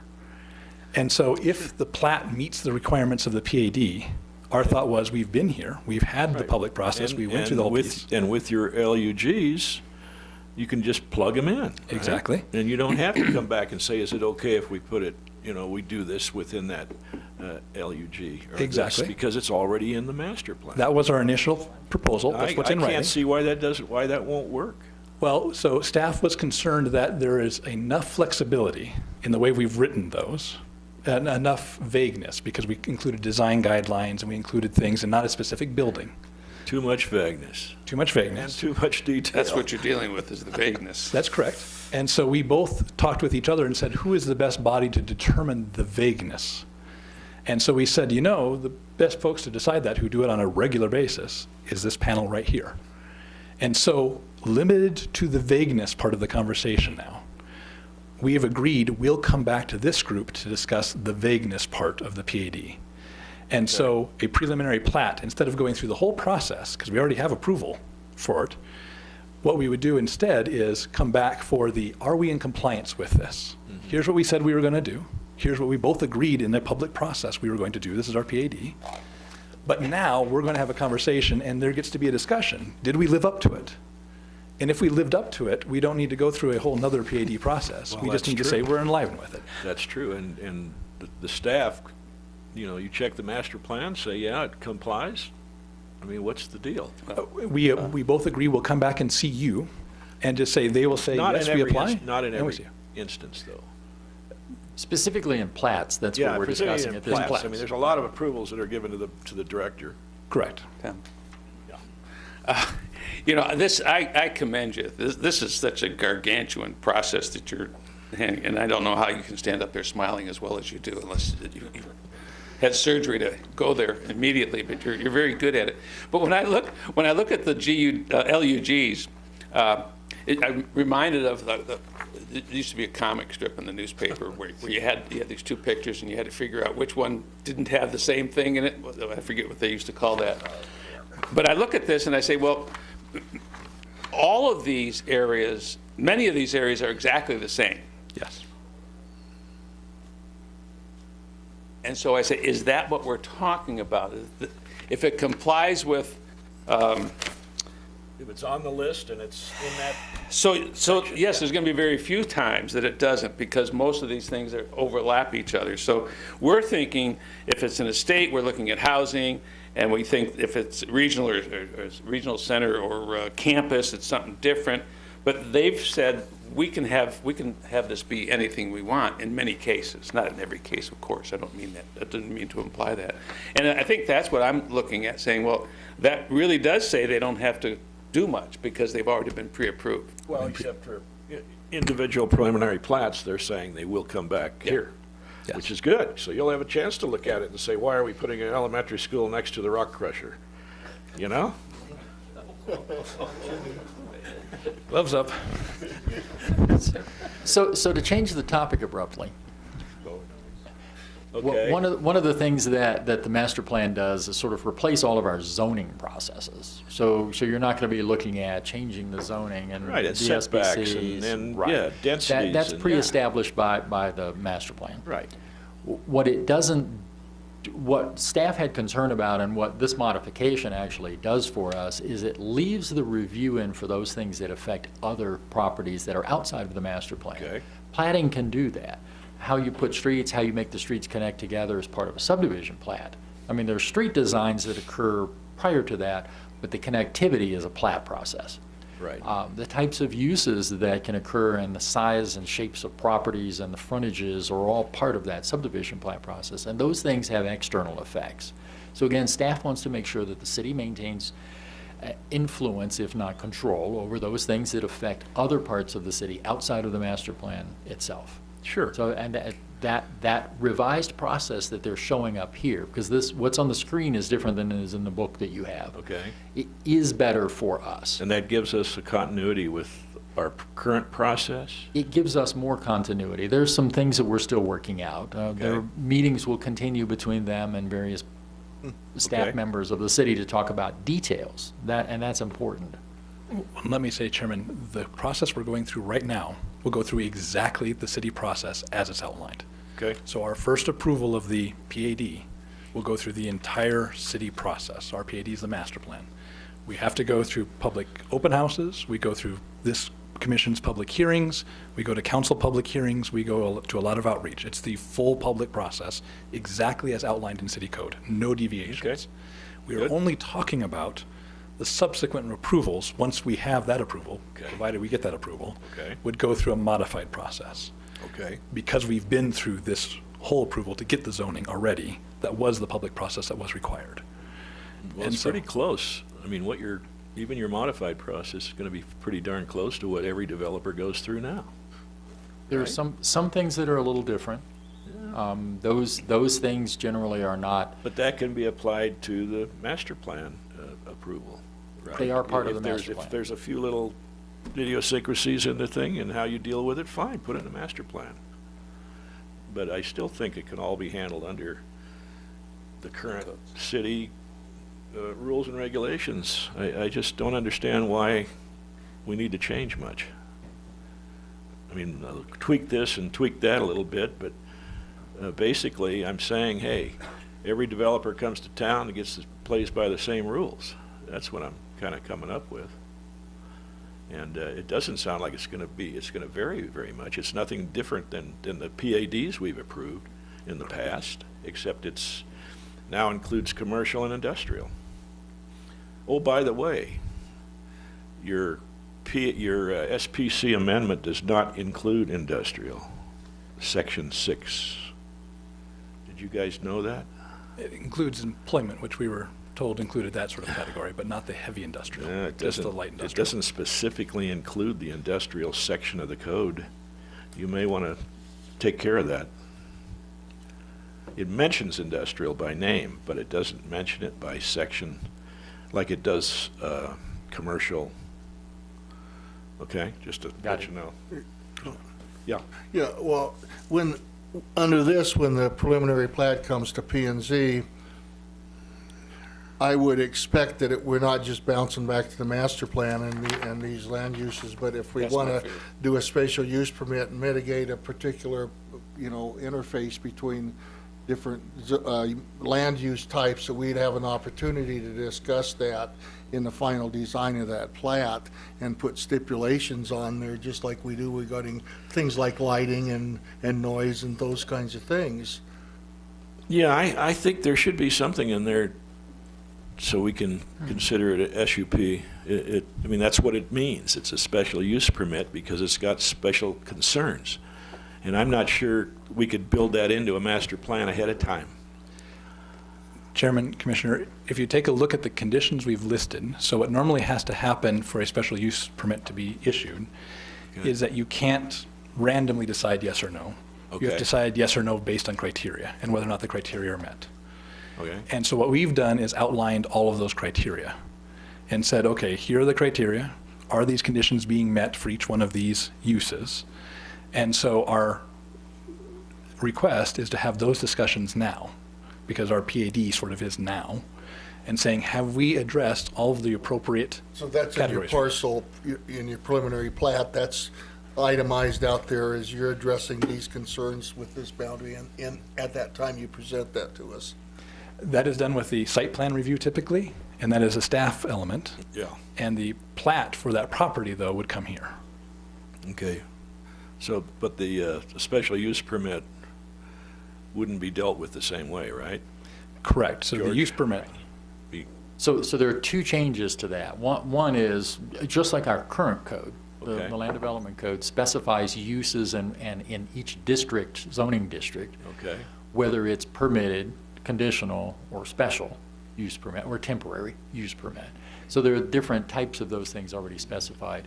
This does the same thing with the land use table in the Okay. master plan. The things that are conditional and the things that are special in the master plan are slightly different than the land development code. And the process is potentially significantly different than the master plan, in that any of those uses that are other than outright permitted are generally approved, and conditions are stipulated by city staff rather than coming to this body for SUP and on to council for SUP, or going to the Board of Adjustment for a conditional use permit. So it takes Well, some of the public process out and puts it back Yeah, on the well, the staff master side. plan has their own chart of, And that is the chart. and that, oh, okay, that one, yeah. So that will take care of a lot of the questions. But again, the way those individual things are processed is different than the land development code. There are less public review processes Okay. for conditional or special or temporary. But that can be written into the master plan It too, is written right? into the master plan. So it's not changing anything, is what I'm saying. What it changes is something that requires a special use permit won't go to you and the city council. Okay. It will go to city staff. Okay. Chairman, Commissioners, if I any might- more questions on the administrative end of it? I don't think we're done with that. We're going to be coming back to it. This is one of those sections you're going to be jumping back to. and asking Yeah, I questions. think so, but it's pretty much for today. You got any more questions on administrative thing? I'd like to have the audience chip in here. Great idea. So you So- guys, Thank you. got any questions, any more questions regarding administration? Okay, I'd like, open it up to the public. You guys want to come up and speak? You can probably, I'd rather you kept it, your comments to what we discussed today, but if you have something else you want to bring up, that's okay. We will discuss anything but water. Okay? We don't talk about water in the planning commission. That's up to the city council. Yes, sir. Name Hello. and address. Bill Goslow, Prescott, retired architect. Feel like I'm back in college today.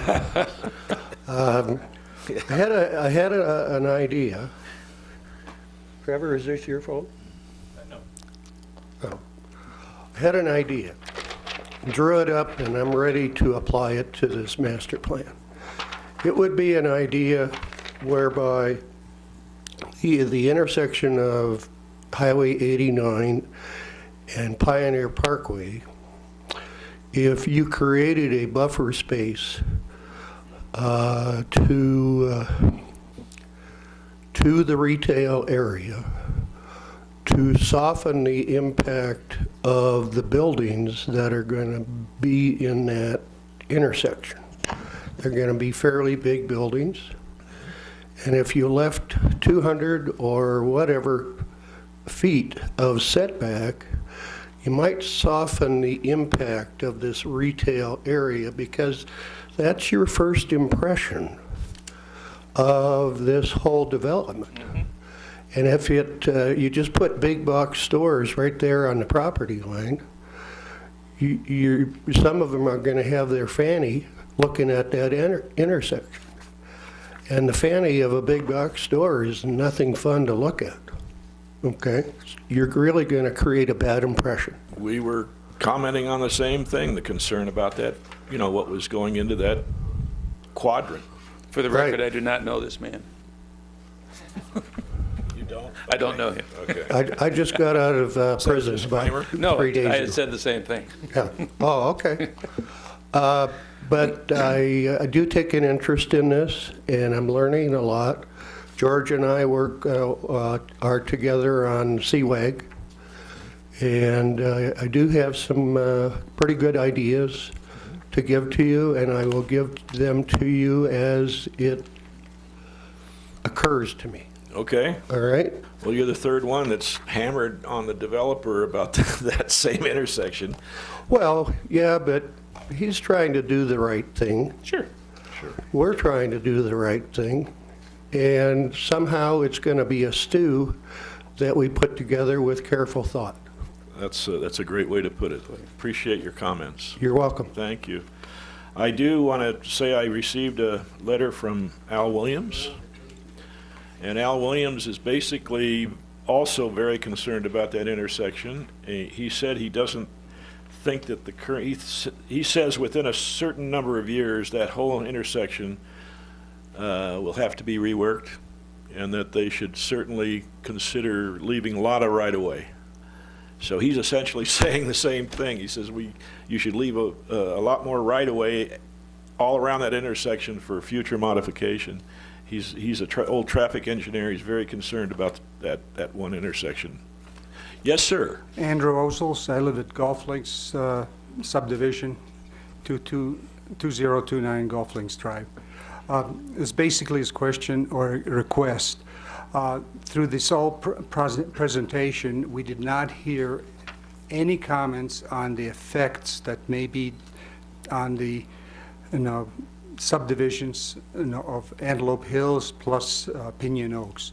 There are approximately 500 to 600 homes there, over 2,000 people probably living in that area.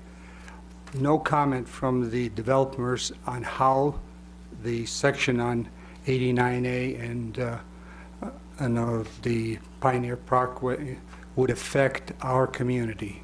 So what we'd like to see, it's a request, in perhaps the next meeting, their comments on that particular area and the effects it would have on us. The second segment that we also would like to have is in the maps that were shown, it shows a entrance between Perkins Highway and or Perkins Street and 89A and Pioneer. The traffic at that point already is at the maximum amount.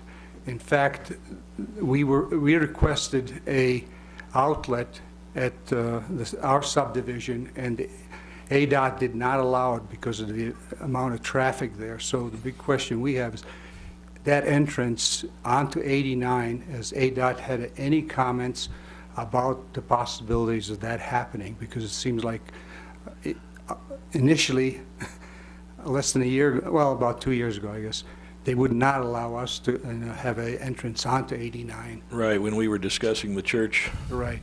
And Yeah. now they're looking at a 4-lane highway going into that section. Yeah. Good point. So those are the two requests about Okay. ADOT, and also we'd like to have their comments about how it affects Pinion Oaks and the 2 Antelope Hills subdivisions. Thank you. Trevor, can you do that for us at the next meeting? Or are you going to be at the next meeting? Okay. Maybe you can address the concerns of the Pinion Oaks and the Antelope Hills people. Yeah, me again. Okay. Well, with this site plan, you can see the point we're trying to make is the Fanny of the shopping center is facing the public view. That's been done a million times, and I think we can do better. If we push that lot line and leave that buffer as it is currently there, at least we've made an environmental statement that we left it as it is. Well, when we take a look at the final master plan, you know, we could specify that there be a buffer there. As it is. Well, this is simply a schematic. I understand. You know, but I'm probably simply ahead of... we could give a number. We could say we require a 80-foot buffer zone along Pioneer Parkway or something. We can do that specifically because we're going to be approving the. That's also the use that it has 150-foot height authorization. Don't scare people with that. The FAA is going to shove that down to 50 feet, so it doesn't really matter. Let's do it here. Yes, ma'am. Good morning, Leslie Hoy. Address, please. 1880 Coyote Road. Okay. I was really relieved I had that same paragraph that you guys were having a problem with as the thing that really jolted me when I started reading the master plan, so I was relieved to hear that was of concern to you too. And Mr. Barger has said that they're changing that, but when will the public be able to see the change, and when will we see what is going to be right now I've been looking at the master plan online on the Espiritu Loci site, but will we be able to see the amendments? I think it's going to be a process we're going to be going through here for the next month or so.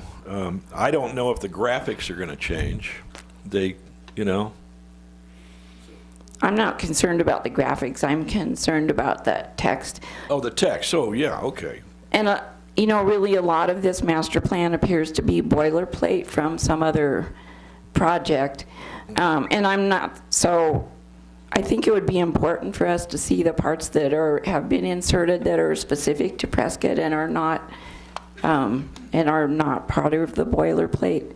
Those are the things I'm most concerned about. And then another question I have is, I have a bunch of questions which are not appropriate to stand up here and ask you all today, but what do we do with questions? Like, for instance, one would be, who is the master plan administrator? I'm sort of a detail person, so I have a lot of detailed questions. What do I do with those? How do I get them answered? Who do I address them to? I think, yeah, sure. You could send any questions you want to planning. If you submit them through the planning division, we'll make sure they get to the right party for answers. And can you specify, like, when you submit it to the planning division, I send an email to somebody from the website, I send you a letter, what do I do?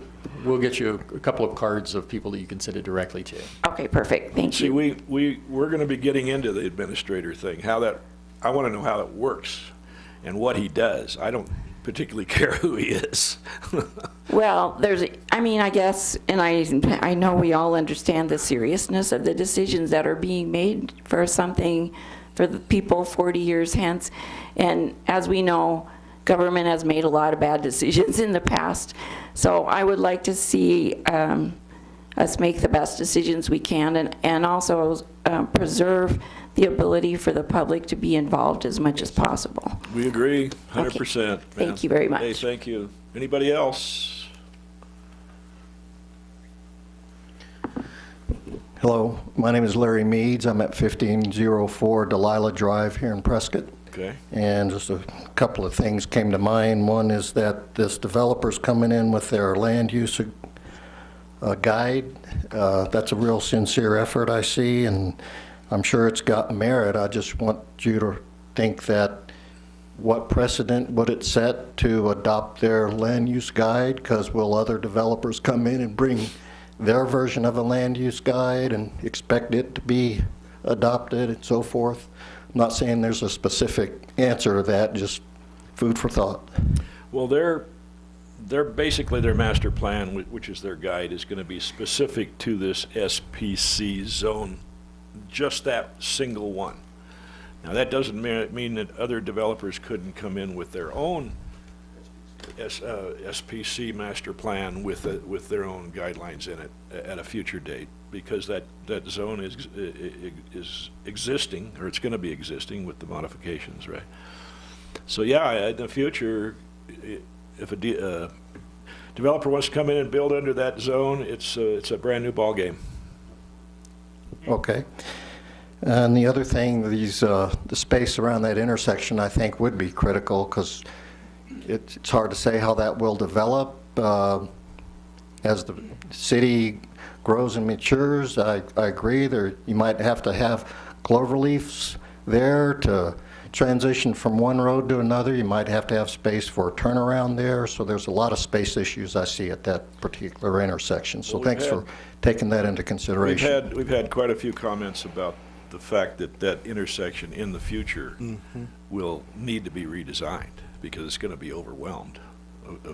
Down the line, it might be 10 years, it might be 20 years, but yeah, they need to certainly allow for that. And I know we're making a point of that. Okay. Exactly. You can't go back and retrofit it after you see what's there. So thank you. Okay, thank you. Anybody else? You know, I have a question on what we're doing right now, and maybe our engineering guy back there can answer. Are we doing anything right now to improve that intersection other than, you know, we're making a 4-lane down to it? That's going to plug it up more rather than so I don't know what's going on there. And also, we're probably most likely going to see more applications for residential even further east of this intersection. No, probably so. Yeah, we'll get into the traffic later, okay? Okay. Yes, sir. Do you want I'm the engineering guy. Oh, yeah, sure. If you got a comment about that intersection. Dive in here, Steve. Sure. My name is Steve Oroz. I'm in Public Works. Did you do most of the Public Works comments? I was one of the commenters, yes. Quite a few. Yes. So what's your attitude about not using the city's engineering standards? Can I pause on that and answer the first question? I'm not avoiding it. Okay, either one. The traffic study, master traffic study, which is a high-level traffic assessment for the master plan, is under review by our traffic engineer and engineering group right now. That hopefully will address what future improvements could be needed at Willow Creek, Pioneer Parkway, 89, 89A, all the access proposed along current 89, which will become a city controlled highway after ADOT finishes their widening project here in about a year and a half. Good. So the ADOT requirements today are today. In a year and a half, they'll be under the consideration of the city. So good. Okay. We are in conversation with the master plan team as far as access, options, abilities, and things, because this document will be living way beyond the next 18 months. Exactly. So, now, are you going to be recommending increased right-of-ways around that intersection for future? Have no idea at this point. We're reviewing the studies. Okay. We just got it last week. Okay. And as you've seen, it's another volume of paper. Okay, second question. Also, ADOT is also currently studying 89A from Willow Creek to the east to Robert Road for access enhancements, what's needed to address not only city growth, but growth within Yavapai County. Okay. So that's another aspect of what's going on regionally. SIMPOS and ADOT are working on that. Good. Will your report or analysis be ready before we're asked to vote on this?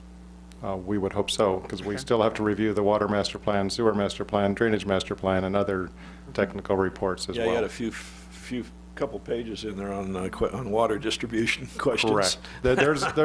But again, those are a lot of detail-y questions that we're focusing on. Right. So that kind of gives you a roadmap, literally, of the transportation issues that we're evaluating and what's going on regionally. With respect to your second question, yes. We highlighted that same paragraph and read it the same way you did. We have since talked with the master plan team and found that we did not communicate, and that we are looking at ways of maintaining flexibility, because this document has a long life, looking at maintaining our engineering standards, looking at the modifications that they would like to propose to offer the flexibility within the master plan.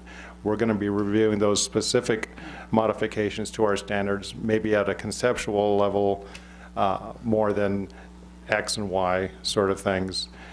We're looking at how we can make it a living document and give flexibility, but have certain standards that are maintained throughout the life of the document to be consistent with the rest of the city. So we share the same concern about throwing out the standards. Yeah, Mr. Hatch told me yesterday that you guys do have a process for waiver That is correct. of standards. So and that is more. There is a process there if they want to do something different. But again, that's on a site-by-site basis. Right, A person comes in for a plan today that they're going to build tomorrow. We can look at that specific. We're looking at more broader applications of that concept. So it's a little different than our standard alterations and modifications section of our engineering standards. But you agree from Public Works standpoint that any infrastructure the city accepts shouldn't be to city standard, engineering standards? Yes, that is like correct. I'm talking water, drainage, street that is sections. Correct. Now, if there's privately maintained or operated systems, roadways, et cetera, that's different. That's a whole different. That's a whole different thing. But when it's city infrastructure or public infrastructure, we have certain requirements. But it could be written as simply, Trevor is equal to or better, right? As far as accepting the engineering, city standards. Well, it's more, there's also state regulations that govern our water sewer systems. Right. Federal regulations that cover some of our drainage aspects. So there's a lot of moving pieces that we're working very closely with the master plan team to get everything to fit, to give the flexibility that they're trying to build into the master plan, yet meet standards. Okay, good. Okay. Good to hear. And I have a thought about, just a comment actually about the streets. I certainly agree with all the public infrastructure that has to go in, that you guys have careers figuring out how it should be, and as cumbersome as it sometimes is, it's probably the best systems. But my concern would be about roads, because sometimes in these master plan communities, they have different types of roads that are actually better than we tend to say a road has to be so big and there has to be so this and that and the other. But I've been through some of these master plan communities, and they really look delightful, the way they meander through and don't necessarily have the same widths. They have to, I think they have to function as well as what the function of our codes are, but I'm not sure that they really have to, in that particular area, have to meet our codes exactly. Just a comment. And that's some of the conversations we've been having is, how do you get a trash truck through? How do you get a fire truck through? How do you get a moving van through? How do you park on the street? And how do you combine all these elements? We have certain standards today that are generic, and they work very well. So that's where a lot of conversations are right now between our engineering staff and the master plan team. That's great that you're doing that. Okay. I have a question. Did you allude to the fact that there's a possibility maybe Paradise Valley and Prescott will end up taking over 89 highway from? Okay. No, ADOT is evaluating the operation of that state facility. There's no plans for the city or Prescott Valley to take access control of 89A. I just didn't understand. We prefer not to. No, it's just the section of Highway 89 between roughly the 89A interchange and the Deep Well interchange at the north end of the airport. Okay, commissioners, any more questions? Thanks, Charles. Great, thank you. Appreciate you were here. Sure. All right, anyone else in the audience? My name is Mike Schnell. I live at 680 Sesame Street in Pinyon Oaks. And I just want to say that a lot of the concerns that you gentlemen have expressed have been some of the things we have talked about as well in our neighborhood. Our neighborhood is concerned about what this all means for all of our existing homes. It appears that, we are going to be moving to a very high-density, high-traffic situation for, at least the people that are living there. And that's a big concern, especially now that we see that the retail center is going to be at that intersection. I understand it's wise to put this stuff in a place where everybody can get to it, but with the idea of existing homes, we're very concerned about looking at the 150-foot buildings. I'm sorry, because we are much higher than the roadway as well. The suggestion would be to maybe look at a different place to put that, further away from all of this stuff. I don't know if that's doable, but that's something that we had talked about. I agree with with a number of the comments about, not giving carte blanche to anyone to do anything in this master plan. And the thing is that you can have specific things for a specific section of this, urban or whatever, but they overlap. So, now how do you decide, how do you control something when, okay, it was this way to begin with, but okay, well, that's not going to work. Let's do it this way, and then all of a sudden you guys are out of the loop. You can't do a thing about it because you've already okayed it. And I agree with the chairman. There should be a way to be able to step in and say, no, we can't do that. So that's also was a concern for our neighborhood. The other thing that I was concerned about with all of this is that, we have some codes now that limit certain vehicles, like, for instance, you can't live in your RV on the street and stuff like that, and I was concerned that some of those controls may go away with the master plan. It's okay to have the RVs, but I think that we should, not give up those kinds of controls as well, just for the sake of the master plan. I am very concerned also about what's going to happen there at Willow and 69, because all of a sudden all that property around that intersection is now for sale. There's the 69 acres on the southeast corner and some stuff on the southwest corner. So I would think that that whole development area should be looked at in conjunction with the master plan, so that the existing homes are not overrun with traffic, noise, and the delivery trucks, to the big box stores at 2 a.m. in the morning. So I thank you very much for taking comments from us today. Appreciate it. Hey, appreciate your comments. Thank you. I couldn't take your notes down fast enough here. Anyone else? That's okay. Hi, Larry Meads. I presume that the traffic impact analysis is done by the developer as they make an application in the plan review process, and in something like this, I guess it's difficult to do for the entire development, so I guess it would be done on a per project basis. Is that correct? I haven't really read the traffic comments.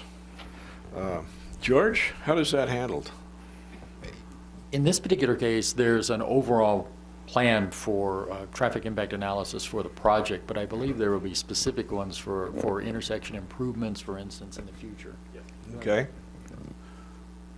Is there a traffic report being done?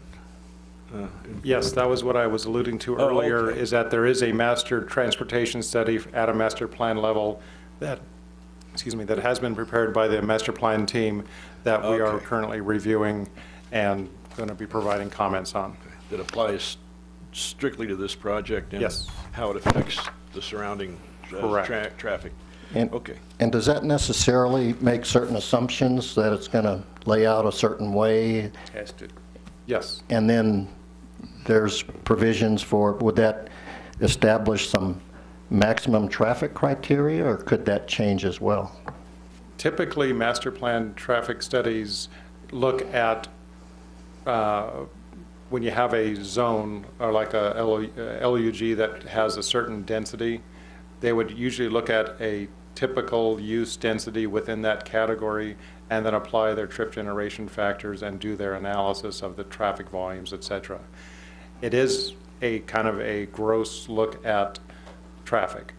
As development comes along, say in the urban regional center, if that were to come in, there would be a supplemental traffic study that talked about specifically that project's contribution to the system, which part of the master plan roads need to be constructed to facilitate the traffic flows, et cetera, et cetera. Could that have the potential of putting some limits in areas if some traffic allowances were used up? And I know that's a very generic term, but could that potentially use up some of those allowances and put restrictions on other parts of the development? That's part, if it's okay. It's mainly the master plan sets a framework. It sets types of roads, backbone road systems and such. The detailed studies talk about, is there a left turn lane? Is there, how many lanes are there within, that are needed at that point in time? So it is, like the master traffic study is like the master plan. It's a big, broad brush picture of what is potentially coming. When a specific area comes in, there's more detailed analysis at that point. Thank you. And is this map that's on the screen right now, I take that's a concept drawing? It is. It's all conceptual. Yeah. Okay. Thank you. Yeah, you bet. Thanks for your comments. Anyone else? No? Okay. Commissioners, any further questions today? I have, naturally have a couple of comments, and I think it's, I think today's process was just great. I think it was very informative. I was very fearful as I sat down. We got our set of encyclopedias here on Friday, and I said, "Oh my Lord, I didn't sign up for this." And I started reading it, and the first paragraph I read was, "We rule, city doesn't," and it's like, oh gosh. So I'm worried about reading this thing with great intensity, because you know these wolves in the sheep clothing are trying to pull it over our eyes. But truthfully, the process here has been great. I'm really impressed with the public. I thought we were going to have a lot of some very bitter negative mentality, and certainly we have some comments, and I think that's very good. I think it's representative of our community. I like what's going on here. I'm impressed with staff, the degree. I wasn't getting that same feeling earlier, but after today's meeting, I'm really impressed again with our staff. And I have to point out that these guys aren't coming up with this idea to ruin our town. They're trying to make some money. They're trying to do a development, so they're going to be trying to do what they can to make it much more appealing. And I wish them all the success in the world. Our job is to make sure that it fits into our town, and that we don't end up with, because it's such a long-range project, that we don't end up 5 years from now saying, "Oh man, what did we do?" And I'm so pleased that we've had this process, and I look forward to the continuing processes. Any other comments, commissioners? No, I'm really glad that it's being developed in a phased manner, because as we kind of wrap our arms around each phase, it generates a better understanding of the kind of questions and concerns we'll have in future phases. So I think it's a well-planned process. Good. Anything else, guys? No? All right. Next meeting, what sections are we going to cover?